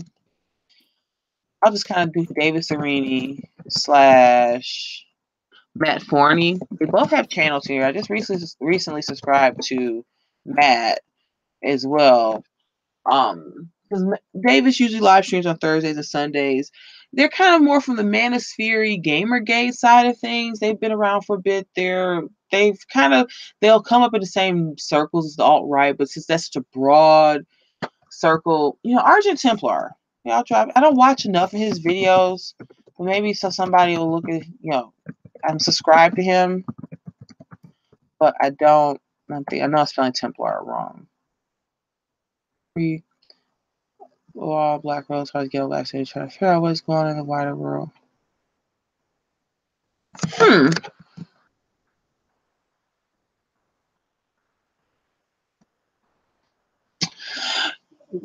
Yeah, not too much a fan of Matt Forney. Yeah, it's weird. It's weird. It's like weird how everybody's like less than 6 degrees of separation from each other. That they so he's a friend with Ann Sturzinger. Oh, speaking of, let me name drop my girl here. Sturzinger, very German. Speaking of, she asked people to do like reviews, but I just yeah. Let me shill for. Come on, Google, just figure it out for me. So this is her book. It's the ending. It's hard to talk about it without referencing the ending to a degree, because I don't want to give it away. Oh God, speaking of, let's go off of Amazon. No. Is this from 9 Bandit? Support your local bookstores. It's like so reflexive when you look for books now. God damn it! I have it like the book is literally like 2 feet away from me. I need to leave my office real quick. AKA my closet. Slide door on, slide door off. Yep. 9 Bandit Books, baby. Someone else you should support. Great independent bookstore. A lot of great things on their site. Oh, they have a new Jonathan Bowden book. Cool. I've been wanting to read Jonathan Bowden. But yeah, this book is definitely it's hard. Again, it's hard to talk about because of just the ending itself and how it all. It's a very darkly funny book. So basically, the protagonist is Lester.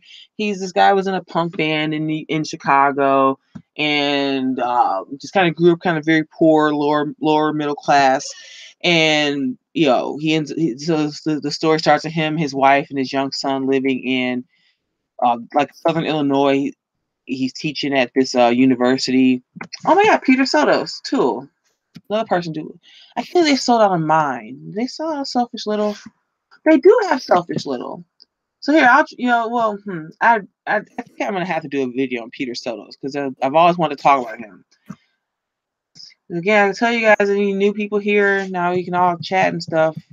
Sometimes my brain is moving like 15 times a minute.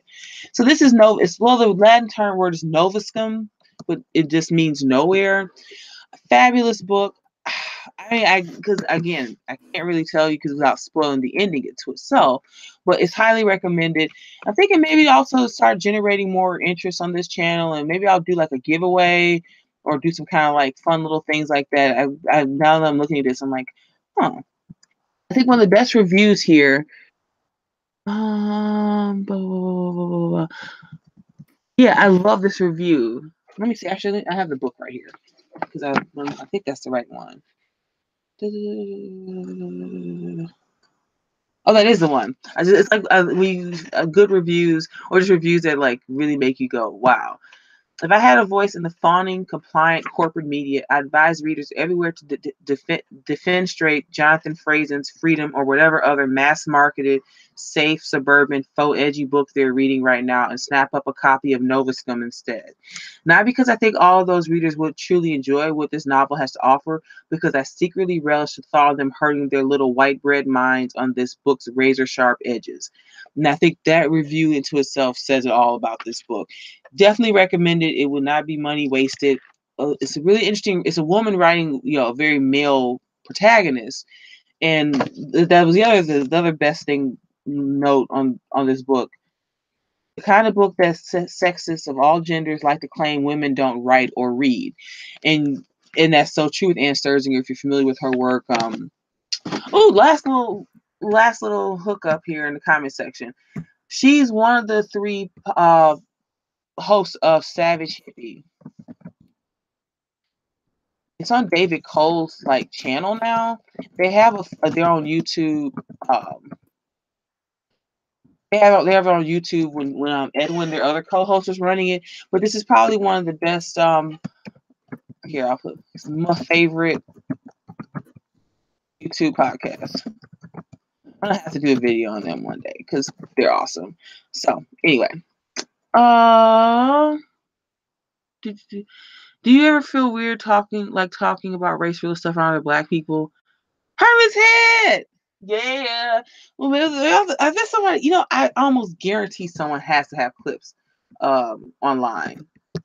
I need to know this because when you mentioned that last night, I was like, "Oh my God, Herman's head!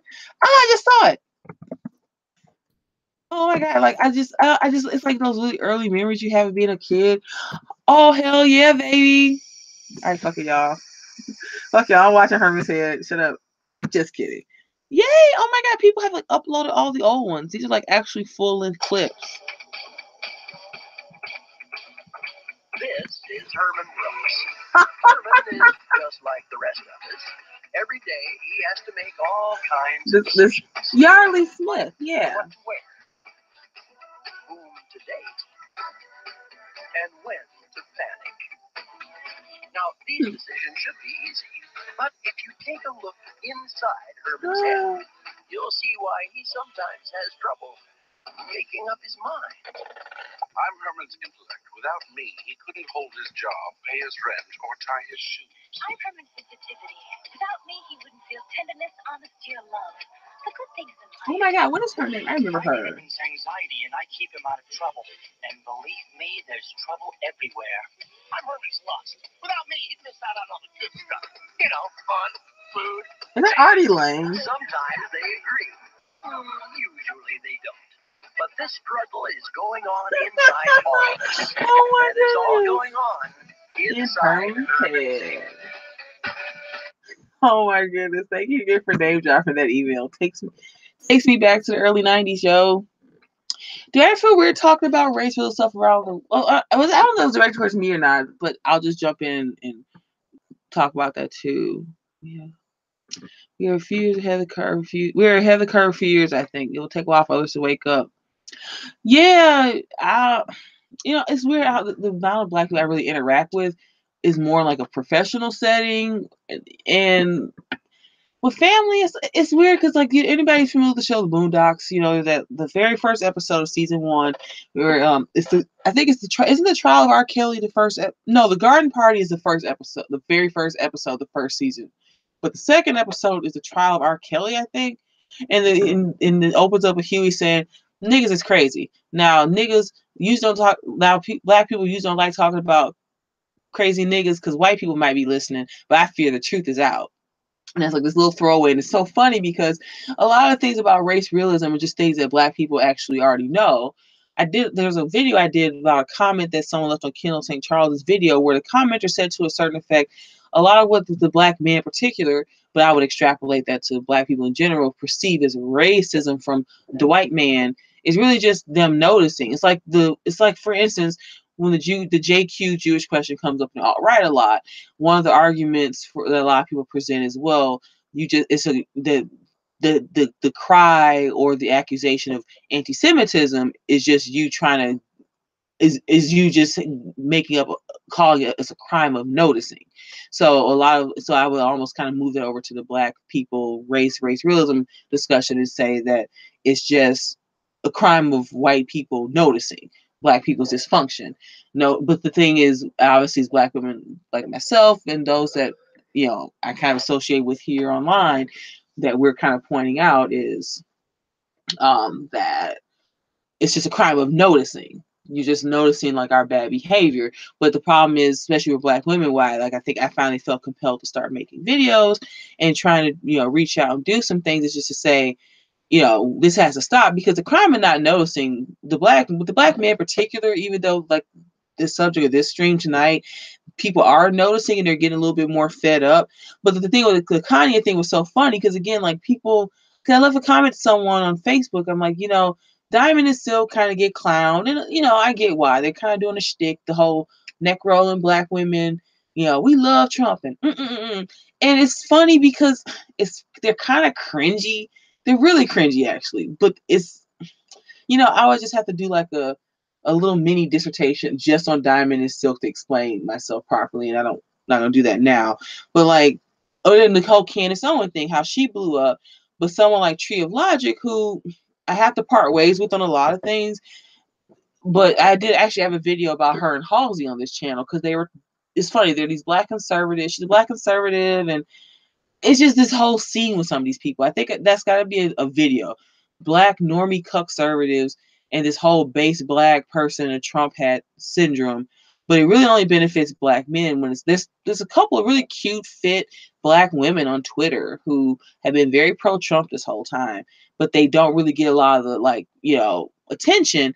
But then they had that weird moment where the Hoteps, like I did 2 videos on this, where the Hotep, a few Black men just basically regurgitated, fake woke Republican warmed over talking points from 10 years ago. And even you saw people in the alt-right like try to like go, hey, base Black guys. And it's like, aren't you guys alt-righters? Aren't you the ones who like would berate normal white people who are on the right for being a little bit more like, we're all yeah. You were berating some white people for some of the things that you're just sitting here condoning. Anyway, I left a kind of a weird comment on Richard Spencer's Twitter feed a couple days ago because he was calling out the one guy. It was funny because it was a guy who actually was on Red Ice Radio.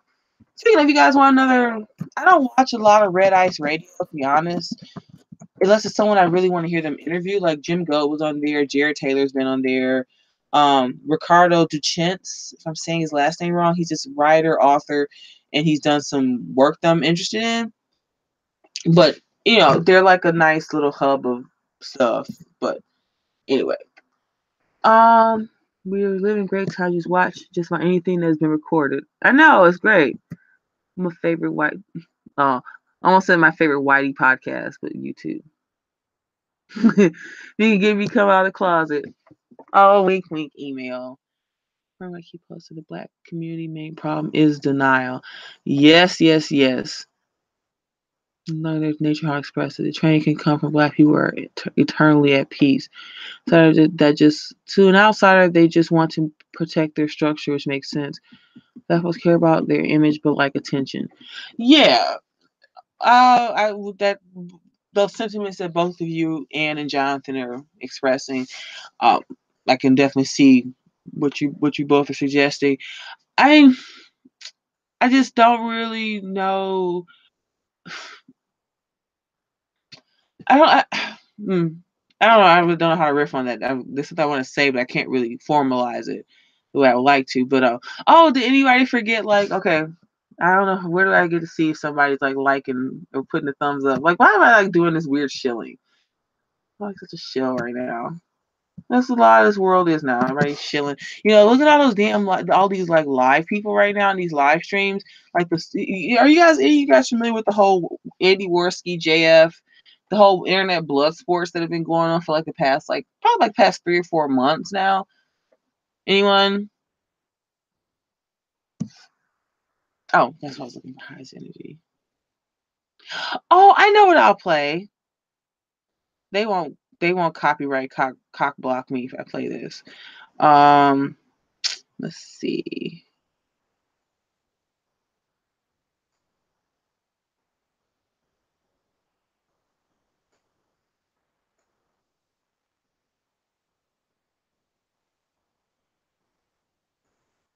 I'm still here. I'm looking for something.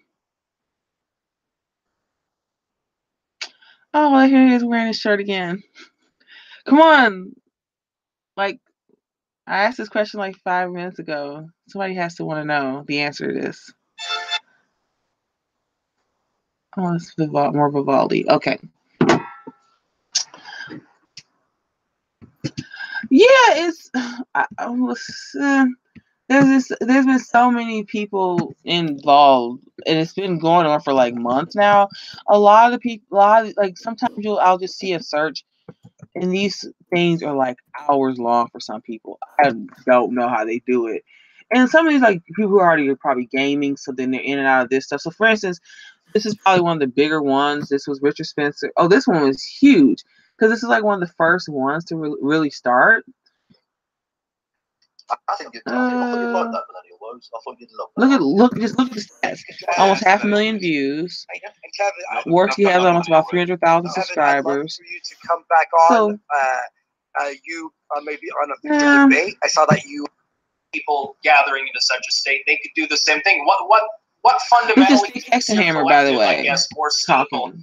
Yeah, unless it's true central core values individualism. And if it is, how then do you justify the purge that you will need in order to create your ethno state? Richard Spencer, I agree with you that collectives cut your have hair more like power me than the individual, which is basically what you're saying. This is my critique of a lot of the libertarianism that I've heard tonight, is that it seems to exist in an abstract plane in which we want to ask moral questions about should a group have a right over an individual. The fact is, in lived reality, obviously groups have more power than individuals, and obviously corporate entities, whether they be governments or even Silicon Valley companies or what have you, have power over the individual. Obviously. Okay, that's all I'm going to play for now. You can probably wade through. So Andy Worski's probably one of the main persons that has like. How would you go about killing puppies? Aha, gotcha. So that was probably one of the earlier ones that became really big. And everybody has an idea who they think won or who they don't think won. But but yeah, so that's the internet blood sport. So Andy Worski's channel is probably the best place to kind of go. Him and this other guy, JF. Oh my god, this is speaking of Herman's Head. JF, what is white?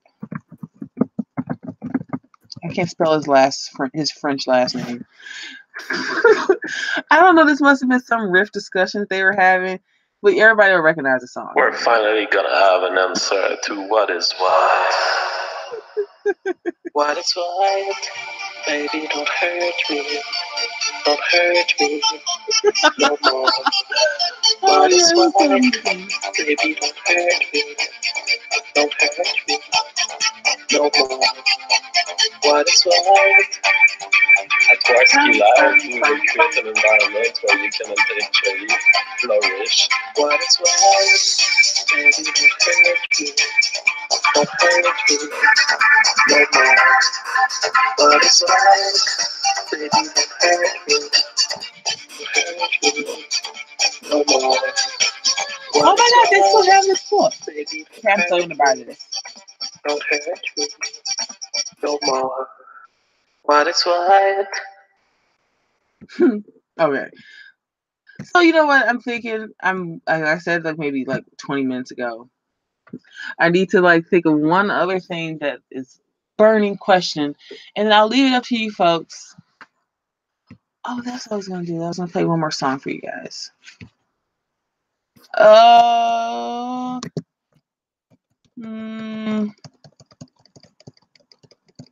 trying to think, was any of their parodies that it would actually make sense that you would like get.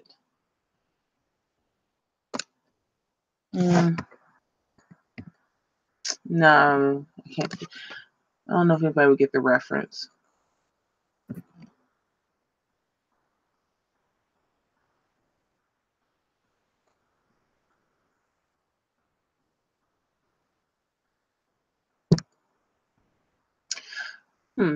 Martin Luther King lamented he felt integrated. He felt he integrated us into a burning house.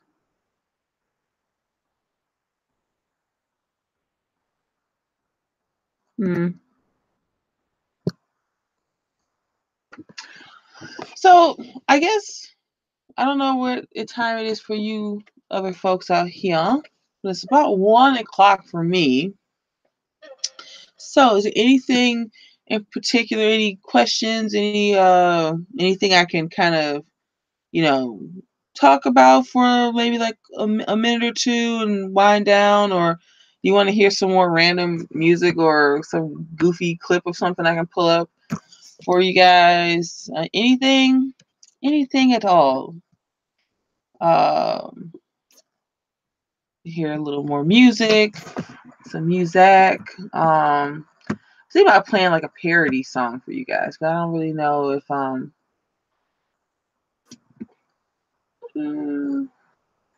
see, maybe in my subscriptions I can show you guys really cool. Blood is white, baby, don't hurt me. That's gonna be in my head all night. Why did I do that? Black girl, big dress. How these like things I subscribe to? Like sometimes I click subscriptions for some people just to like make sure I don't forget to like go back and pull their things. Pull their things. Oh well. See, it's just too long of a. I'd have to go back and try to figure out what I was trying to play. So this is actually I dropped Savage Hippie in the link before in the chat. Oh, so they moved most of them. Oh yeah, they still have pretty much all their older like podcasts going way back when. Because I remember when I first started listening to them. I think the first episode I caught was when they had Jim Gold on. Oh my goodness, you want to see this? I actually have this T-shirt. Let's see if this is the thumbnail or not. I should go. I can just pull it from his website. But yeah, I have this T-shirt. This is actually a T-shirt that I bought from Edwin. Well, here I think. You saw him back in the He's the one sitting there with Ann. Yeah. They're not playing like really like. Oh, this is the one he has a guest on. It's not them riffing.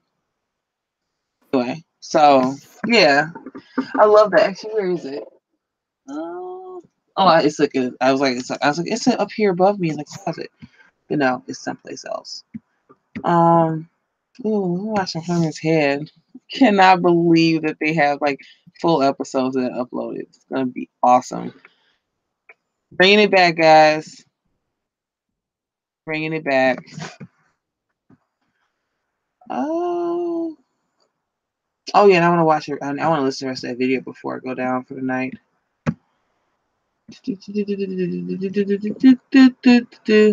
What's my favorite food? It's weird. I like everything with like broadly like I like steak. I like tacos. Mostly like beef. It could be chicken or something else in there too. I like seafood just broadly. Like there's probably a fish or some type of underwater creature that I'd come across that may not taste super good, but I really like lobster. I really like the claw. I don't know what it is. The claw meat I think is like the best. And, especially they score it and you just kind of snap it. You get that really weird little sliver part out that's like super duper good. Oh, that's one thing I'm going to show you guys one day. Maybe tomorrow I'll come back. I think I'm going to try to maybe just stream every day like everyone else does. But I'll have some structure. There's a clip of old Anthony Bourdain clip I should show you guys. It's like 5 minutes. I could just watch this and talk about it for like forever. Do I love to cook? I love to cook, actually. Not just like, I love to cook. Been doing a lot of I don't want to say experimental cooking, but to a degree. So this week, I had there's like this really cool like Asian grocery store. So I bought all these serrano peppers. I even got what did I get? I bought some prawns last week. They had prawns in, and they were really, really good. And that's like what I did too is I took the shells. Because like the head and like the rib cage part of the shrimp, there's not a whole lot to do with it. But then I had that, and they had tiger shrimp on sale, and I bought like 2 pounds of those. So what I've been doing is taking the shells and like the tentacles and all that stuff and making stock out of it, and then reintegrating it into the dish itself. I like to believe that recently I invented something, kind of cool. It's a Thai mole. So I had like a jar of like the kind of more standard brand of mole. I had a bunch of peanut butter. My mom gets like one of those food boxes, so she'll like give me like, like the really the powdered milk. Speaking of ladies, powdered milk, or fellas too, that that cheap like kind of food pantry powdered milk. Like I just put that in my baths. I like take baths like once or twice a week, and I just take those like food pantry bags of powdered milk and make a bath out of it. It's awesome. But in addition, there's peanut butter. So the Thai mole, can of like or jar of like standard issue mole, fresh peanut butter. I think I had a little chocolate cocoa powder around too. And then I bought a bunch of Thai chili peppers and just put that all together with some chicken. It was super awesome. So it was interesting, those kind of competing flavors that I was able to put together. So, yeah. Uh,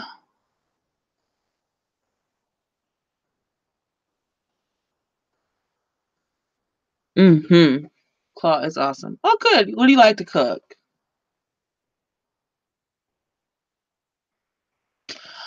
Oh yeah, I mean they have a pretty, I don't know. I mean, it's weird. Okay, so I went in like a week ago, and they have this kind of like shitty like tank for their carp, and it is huge carps they usually have. And when I was a couple Saturdays ago, and I walked by, and there was one in there, and the damn thing was dead. It was just like laying there like on its side, tilted upwards, and like I'm like, I mean, it's weird. It's like this kind of like, I don't know, everyone shops there. It's like you got all these Hmong people, Asian people, Somalis, and other people from Africa, and and some, there's a fair amount of white people who shop in there too. It's like in the like kind of, I can't really describe it. Like it's like, so they have all this like a lot of imported goods from like Thailand, from Vietnam, China. I mean, a lot of really cool, trippy like herbs and leaves that I've been buying. I've just been like going and like taking my phone to Google things I'm totally not familiar with and buying like all these kind of trippy like green herbs. Like I bought a bunch of oyster mushrooms and shiitakes last week, and I brought like a pork roast and just slow cooked that down. Made this like kind of funky soup, with a whole bunch of like Hmong Thai herbs I'd never heard of before, and just I'll give them like a little bit of a sniff, like, oh, that smells interesting. Cool. Oh, here's my culantro leaves, baby. Culantro leaves. Let me see if I can find something. I keep meaning to look these up. These are like really good. I've been using, they're really nice aromatic, and I've been buying these. See, perennial. Sometimes I have my feelings about Wikipedia, but when I just want to start and just find something really basic and branch off, is a great starting point. So what do they have to tell me? Not well known, where it is not well known outside of the Latino, Hispanic, Indo-Caribbean, and Caribbean communities. Panama, Puerto Rico, Trinidad, extensively in Thailand, India, Vietnam, and Laos. Traditional medicine. Thai cuisine, Puerto Rican cuisine, cuisine of the Dominican Republic. Interesting. Yeah, so I've been buying these and like cooking with these like every other week or so. They're really aromatic too. Not to be confused with coriander, also known as cilantro.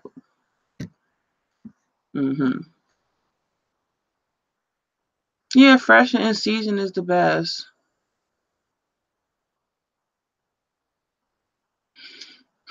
Yeah, I mean the blood sports thing has gotten a little. I think because everybody started making nice shekels off of it. Because when you have a certain amount of subscribers, you can enable super chats, and then there's a whole bunch of other like things like Streamlabs where content creators can also take donations in video, and there was a just go look up Baked Alaska. I'm definitely not gonna get to that tonight.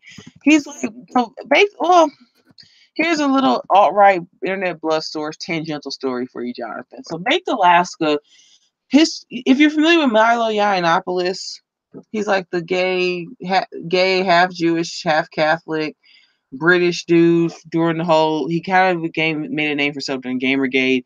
So Baked Alaska was like one of his managers, and they were kind of like a part of that edgy Twitter, like, Trump train types being kind of like whatever. Then he kind of like, I found he used to write for BuzzFeed. Then he moved over to Milo, and they're kind of like the Team MAGA types. Then he moved over to like this kind of like the edge of alt-right, and then he was at the Unite the Right rally, and he got maced or something in his eyes, or he got like really hurt while he was there. Basically, so he's this kind of like, I know everybody. Sometimes people use the word e-celeb as like a pejorative, and I don't necessarily mean it that way, but he's kind of made his name for himself with his Baked Alaska live streams. Like he had Sargon. Wait, no, he hosted. Oh my God, here. This will be the last video tonight. I'm not gonna play the whole thing. I'm just gonna find like, I can't. I haven't covered this. You hear me sign already? Y'all gonna be like, "Girl, why are you playing this?" And I'll be like, "I don't know." It's still up. So, God, makes me. I'm already cringing. Jared Taylor. He's the editor of American Renaissance, and their conference is actually happening this weekend. And Nick Fuentes is going to speak. I didn't even know he was going to speak this year. The warning. This is so cringeworthy. Like, ugh, God. We can just jump in anywhere, and it's just gonna flummox you. I just want to see when we get a maximum of JT talking. I can't stand this. Didn't do more than I could throw him. Let's just find somewhere to start this shit show. Yeah, fine. A lot of African immigrants. You spoke about Nigerian immigrants. Do you know what you're talking about? IQ. Nigerian immigrants, they come over here and academically outperform whites and Asians. This is Baked Alaska. Like, this is probably one of the more prominent like this internet blood sports that he hosted on his platform, and everyone should know who the Dindu is, Tariq Nasheed, versus the awesome white advocate Jared Taylor. So yeah, before Bake got into this whole recent drama, this is like one of the highlights in the channel. So that kind of throws the whole IQ thing out the window. We're talking about race and IQ. Well, but why does a white supremacist society permit such a thing? Well, you can't really do anything what's going on in that person's mind. A person is smart, they're smart. But wait. If people are smart, they're smart. You're assuming, of course, that on average, black people are just as smart, maybe smarter than white people, right? Not maybe smarter, but we have the same level of intelligence, of course. Okay. Of course. All right. It goes without saying. No, are you saying we don't have the same level of intelligence as whites? Okay. I was just checking on that. I thought you might think that black people are actually smarter. But let's get back to the Supreme Court. But you danced a little bit. You're dancing with the stars. Do you think that black people have equal intelligence as whites, Mr. Taylor? No, I don't. On average, the black IQ is 85. Why aren't black people as smart? What is it about black people that makes them less smart? Oh, well, there are all kinds of things that go in. Looking for a really juicy. Jared, go ahead and give your closing statement, and then you can go ahead and pop off, and then we'll do a little bit of Tariq. Well, no, I just find it fascinating and very edifying to learn that people like me apparently rule the world, and that Tariq Nasheed has such a high opinion of whites that he believes that this tiny, tiny handful of folks have managed to dominate and rule the world for their own gain and for their own advantage. On the other hand, I'm still a little bit baffled by the idea that these people who are so smart and so powerful that they can run the world, nevertheless, their purpose for existence is kicking around black people. That I find a little bit difficult to believe. But if that's the case, then I suspect they're a bunch of real twisted and perverted folks. And I wouldn't suspect that people that twisted and perverted are that smart so that they can. We gotta find a really good Jared Taylor video, like, to decompress, a good American Renaissance. So if you're wondering who that was, that's Jared Taylor, and I dropped American Renaissance in the link. American Renaissance is his project, his baby, if you will. So yeah.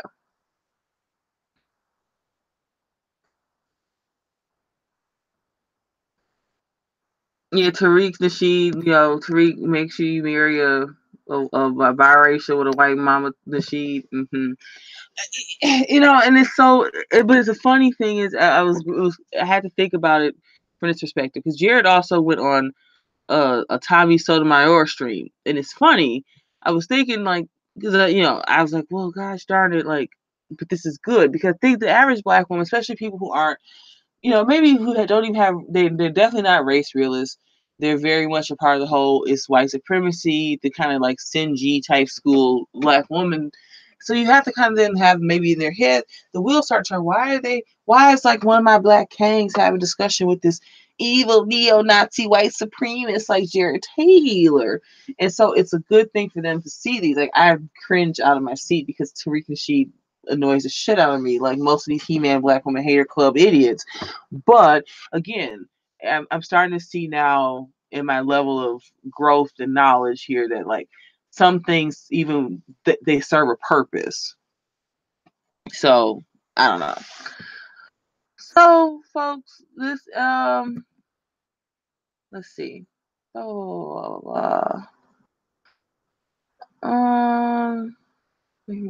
Something humans. Oh God, it's Tariq. Yeah, no. Seriously, like, if like I wanted to watch the one with Tommy and Jared, but I just kind of can't bring myself to do that one. Totally dig Jared Taylor, but not enough to look at Tommy Sotomayor's goddamn face for about an hour. It's like it'll be like mute, unmute, mute, unmute, mute, unmute, mute, unmute. Okay. What is white? Baby, don't hurt me. Don't hurt me. Oh, so you may want an example, some live stream blood sports. Because the blood sport usually refers to when it's like a debate between like one or two to four people. But this is another channel that's within this kind of this whole sphere. Dislikes. They're like 2.3K likes, 2.3K dislikes. Like literally down the fucking middle. So like, people are like, 1,000 people watching this right now. It started streaming 3 hours ago, and they're still gaining subscribers. You want to know why? That's what I have to tell you. Like, this is there's 1,016 people watching this. So this is the chat. Now let's see. Has anybody been doing the supers in here? Do they have it enabled tonight? They could have it enabled. Who knows? So get them on Patreon, Streamlabs. So this is like a big thing as of late that people can just. So here we go. The BA experience, Internet Blood Sports, Nick Fuentes versus James Alsop. There's no comment. This is still live. So this is kind of like what the Ralph retorted. Like, another. Oh, I can't see JF here. I'm gonna have to go live anymore. I'm gonna have to subscribe to his channel now. I was ready to lose 10,000 subs today, if need be, because I like. Well, at a certain point, you have to stand up for yourself. Like, I mean, you know what I mean? Like, yeah. Okay, I have 2 more questions. I'm not trying to keep you. One, this is actually from the chat. It's the end. Okay, so that was just kind of an example. Like, this is what people do. So look, they have theirs up here where they can watch it in tandem. It took me like 3 months to figure out where the hell the thing was.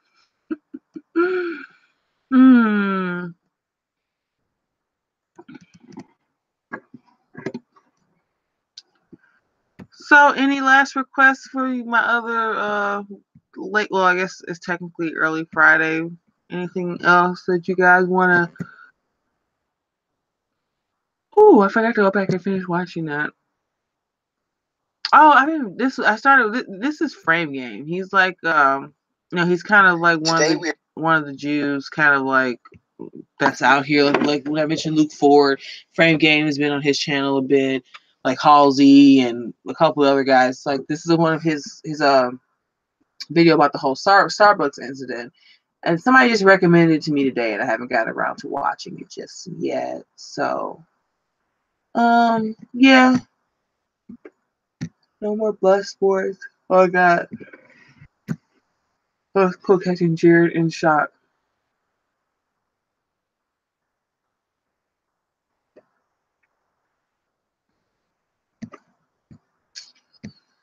All right. Well, I'm thinking I should probably close this up.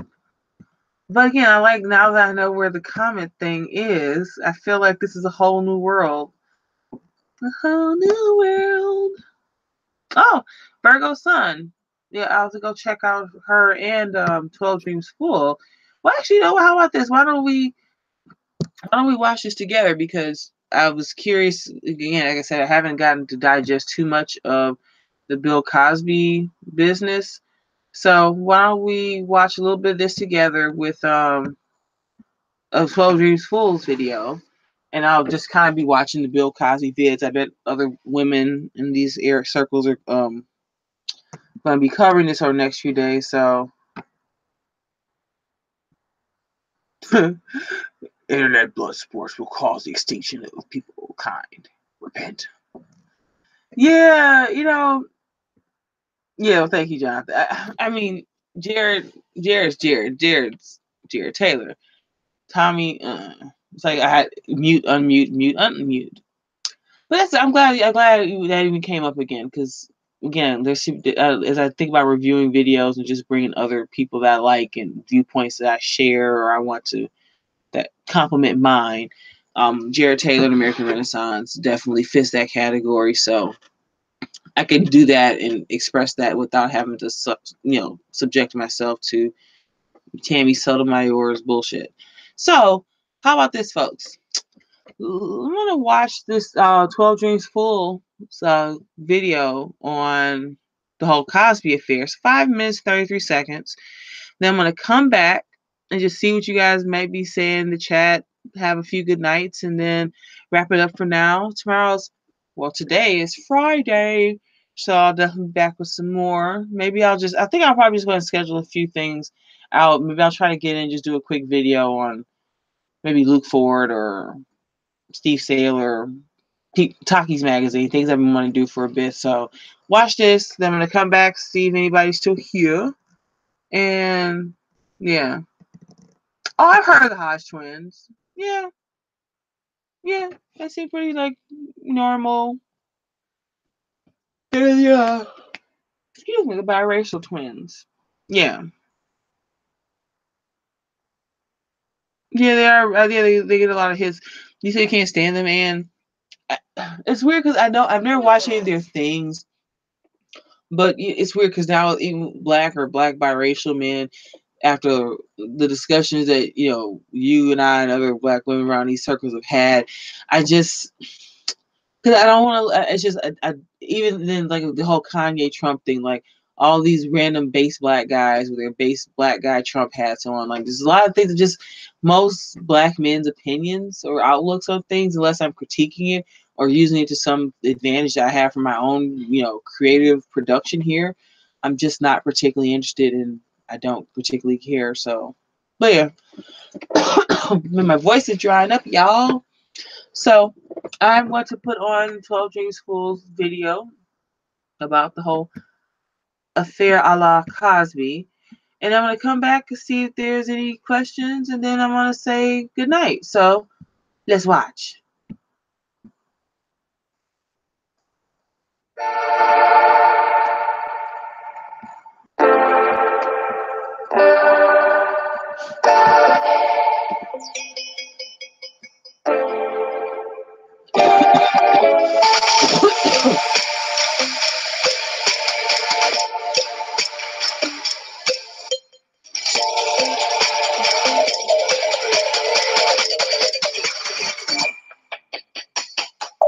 Oh no, really? Ugh. What is with people on toes? I've never understood that. I mean, I get it, everyone teach their own, but ugh, I don't know, feet gross me out in general. So like that just makes me like nauseous. Because you all need to know that.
Good question.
Really?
Okay.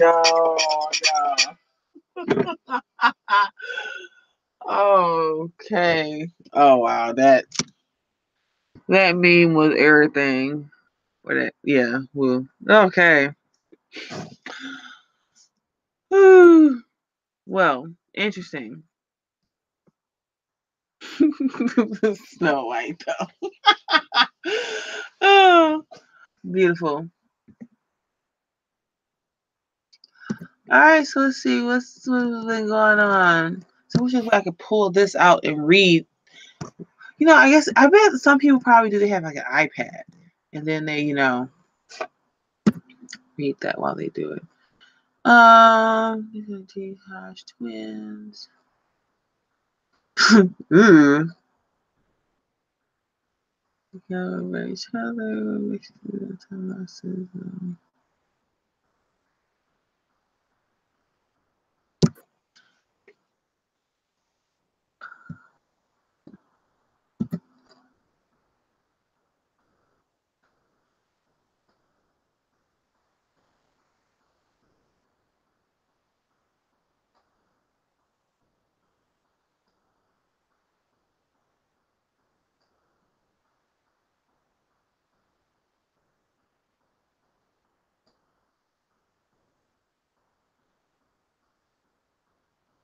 Okay, just kind of caught myself what you folks were talking about.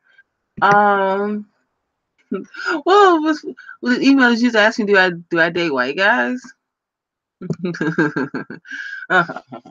Oh, do you even have to ask? Like, it's so funny, especially the videos, the subject matter that I covered so far.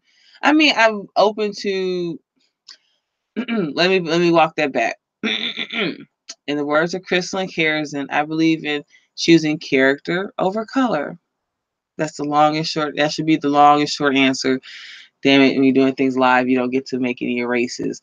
I mean, would I say, like, do I have a preference? Well, I would imagine that I do. But, character over color. Yeah. That's my very politically correct answer to that question. So you guys talking about where you are, where you're from, where you're living. Let's see, we have a New Yorker here. I like New York. It's a good place. I mean, I don't know, it's just I can say good, just having visited New York City a few times. Been to all the boroughs except for Long Island. I like Manhattan. It's kind of I mean, I don't think I could live there permanently, but it's a fun place to go. Let's see. So who are you saying? So Jonathan, you live in New York, not hipster Brooklyn. You grew up in Hell's Kitchen in the 80s and the 90s. That area. I wonder if is this place near there. Why do I always get the name of this damn restaurant when I'm like not thinking about it? It's weird. I was reading one of Greg Gutfeld's books like a few years ago, so I was visiting New York a few times, and what the frick name? I always have to, and then that's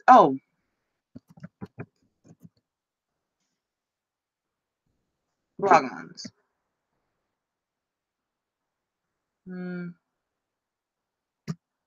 Is this Hell's Kitchen? Wait, well, it looks different than it used to, that picture.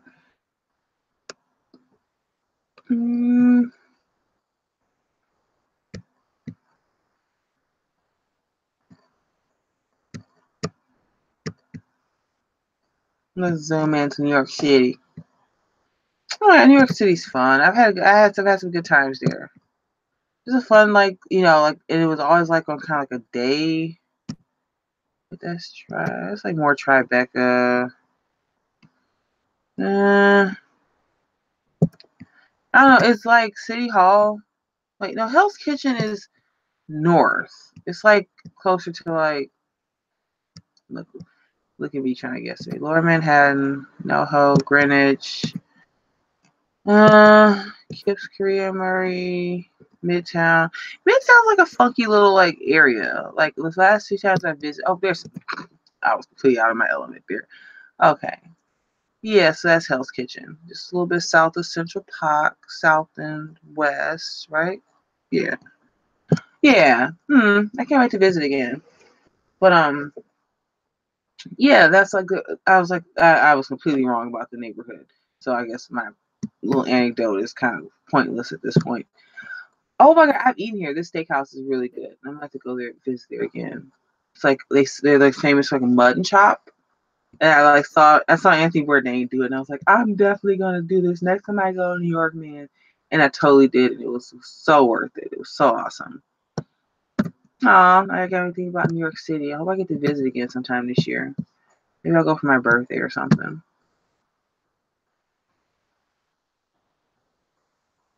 Putting stuff on screen might be good for my style. You're very interactive with your chatters. It seems to come to you. Oh, good. Well, I hope. Well, now that I know how this damn thing works. Oh, it was so sad before. Oh, it's not a borough. Oh, well, oh no. Okay, no, it's not. Staten Island is.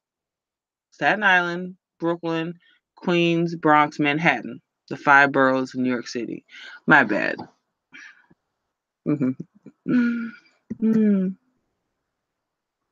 Yeah, I'm hoping. Oh, Peter Luger's the most New York steakhouse. Yeah, I've heard. Yeah, I've heard of Peter Luger's. And yeah, the only reason I went to King's was because it was like, because I was like, this was like my super like. I took my mom to see Anthony Bourdain when he came like up here, like he was like on some like little talk tour, like doing my like super fan phase, and I saw him go there. I'm like, I'm gonna go there too. I've been there, and I've been to was it Del Frisco's, right there across from like Radio City.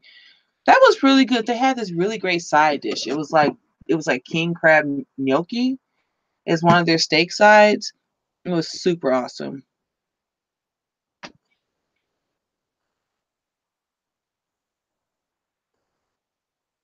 Yeah, I'm have to try. Maybe I'll try Luger's next time. Yeah, yeah. New York City is a good egg.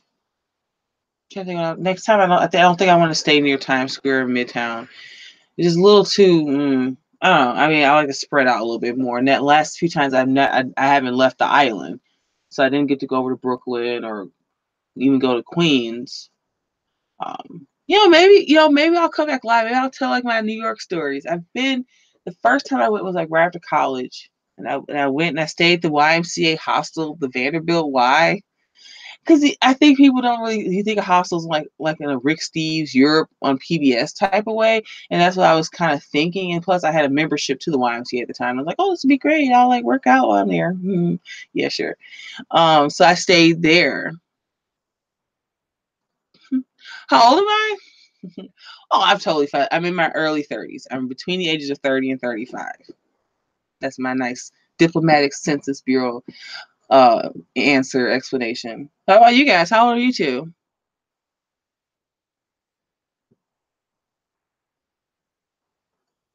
Okay, write that down. Maybe I'll do wine and food. Yeah, I'll do a New York video. Just talk about my random trip. 36, all right. With the Dirty 30 Club. No, I said it like that. I'll get on weird like that. Late 30s. All right. I'm digging it. Yeah, it's an interesting age. I don't know what that means. That was a weird little segue. Yep. That's me.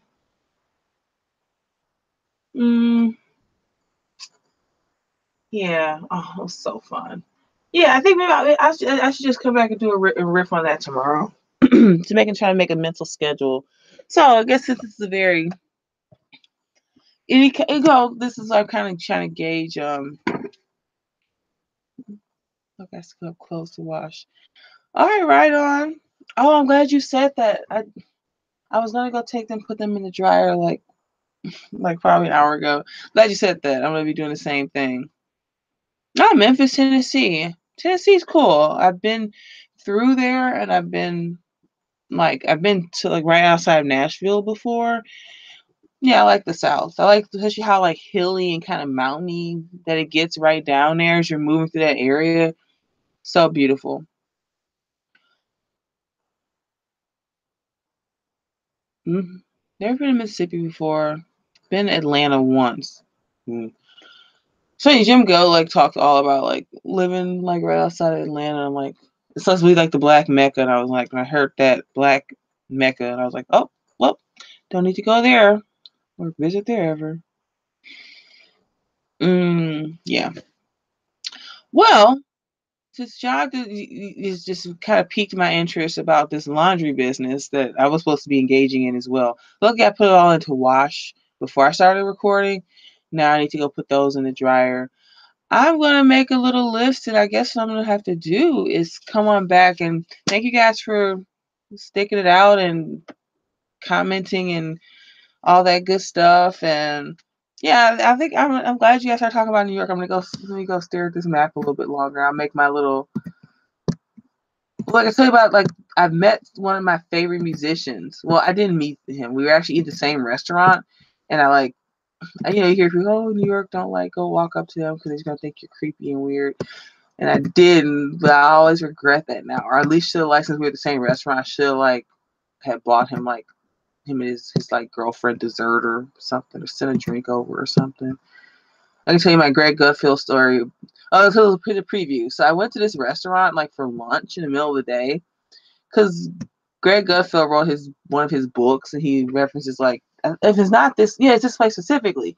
And I was like, okay, and I was gonna be going with the next few months. I'm gonna totally go here and eat because I mean, obviously there's a lot of things that have happened since the Trump election, and some of my positions with Fox News and some people on it have changed to a degree. But I still have a soft place in my heart for Greg Gutfeld, and so I went there in New York City because he likes that place and he eats there, and I was like, it was pretty good. It's like a kind of newish Austrian, Germanic kind of cuisine. I think I had some schnitzel or a couple sausages and some kind of Hefeweizen and something. Yeah. So I'll leave that there, a little teaser for tomorrow. So I got New York on the list. Maybe we'll talk some more food. And what else do I want to talk about tomorrow? Maybe I'll just finally jump in and do some channel preview. So you two, thank you so much for being so productive and stuff and talking so much. Only the Black elites making an ATL.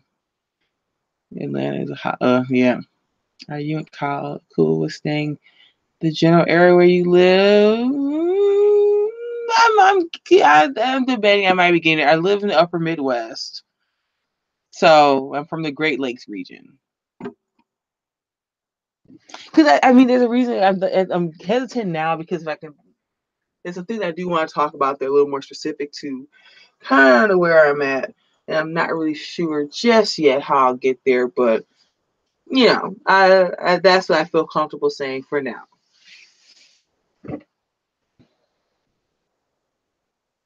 Been all over. Been to California once. Like I said, been to New York before. Been to the South, but I spent the majority of my living life, LOL, whatever that is, up here. So yeah, I live in a very alt-right approved white majority area outside of a major city. How about that? I was like giving my friends a little bit of crap for that, man, you guys live in a very alt-right neighborhood, don't you know? But no, I mean I go into the city when I have to, but luckily I live and work in the suburbs, so I don't have to go anywhere.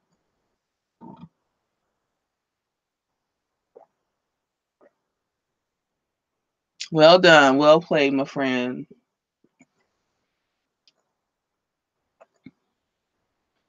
All right, later, Jonathan. Yeah, they have sports teams here. They have sports ball teams here.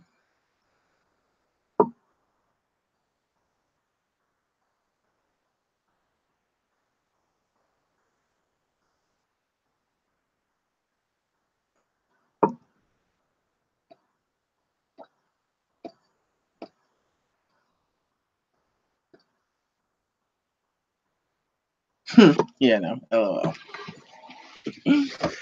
No, not ragging on athletics or sports. It's just kind of one of those it's like saying National Felons League. Just a very cheeky way of being kind of passive aggressive. No offense to anybody who plays or doesn't play. I meant to try to go watch some hockey this year, but I never got around to it. At least watch it at a bar or something. Like, you surprised how many people love hockey. I think these colder climates, it's just like, the sound just really changed. Open the doors. It's time for me to go back in the closet. Back where she should. Close enough.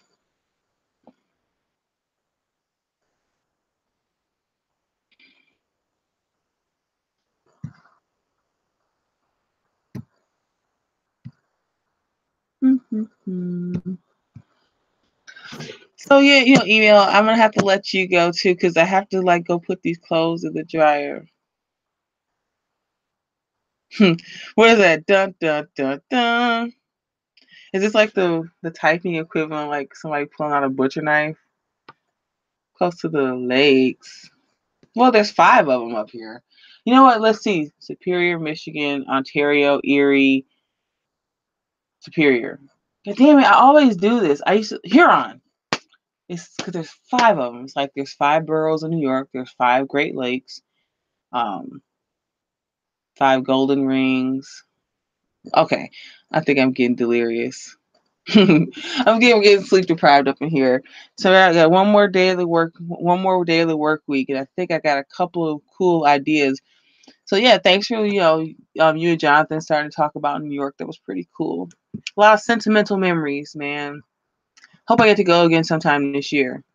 No, maybe in the future, because I do kind of envision maybe talking about some specific issues to this area. So like, share, subscribe, keep tuning in. You're really fun to converse with.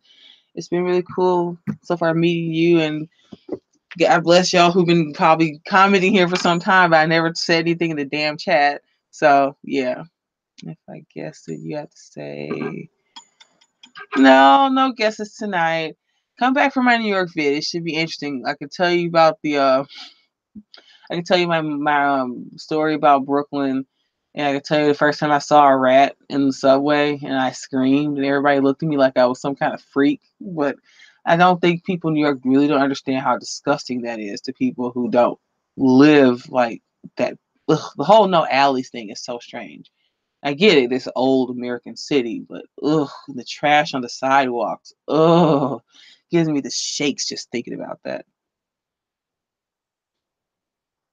And I screamed so fucking loud. It was ridiculous. Like, everybody just thought like I was some weirdo, and I felt really bad. I mean, everybody's just like used to it, but I'm kind of triggered now thinking about that thing.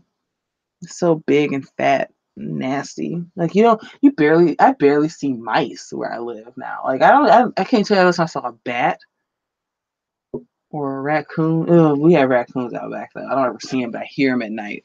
Same with rabbits too. But yeah. So, yeah, no, I don't live in Minneapolis. I don't live in Minnesota, Stan. Thank you very much, sir. What kind of person you think I am?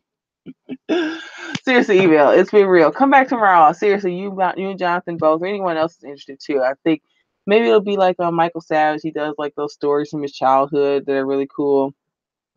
Like, what is it called? He always tell love under the sewer or under the underpass. What was that thing Michael Savage used to do on his channel? Oh my God, no, I'm not doing something. I have to go. But I will make a note of that. Like, Michael Savage, like, is one of my early conversion points too. Back when I was like a real normie. It's like I was really becoming like just when I was, I hate saying this, and I was leaving the Democrat plantation. I'm saying that so when I used to actually think that was a thing, it's so cringeworthy to realize how much of a cuck I used to be. So, but Michael Savage is one of the cool points. I'll still listen to him once in a while because, he's Michael Savage. But, yeah, there's some old clips of him from his radio show that still make me laugh. I'll make a note about that too. And I think I'll try to get a think piece in over this weekend with you folks. Now I know everybody is like here and I can engage with people. It's like a whole new world, man. So, on that note, I'm signing off, getting some sleep so I can make some notes and talk about New York tomorrow, amongst other things. So, mwah, mwah, mwah. Kisses to you, email, and to all of you, and I'll see you tomorrow.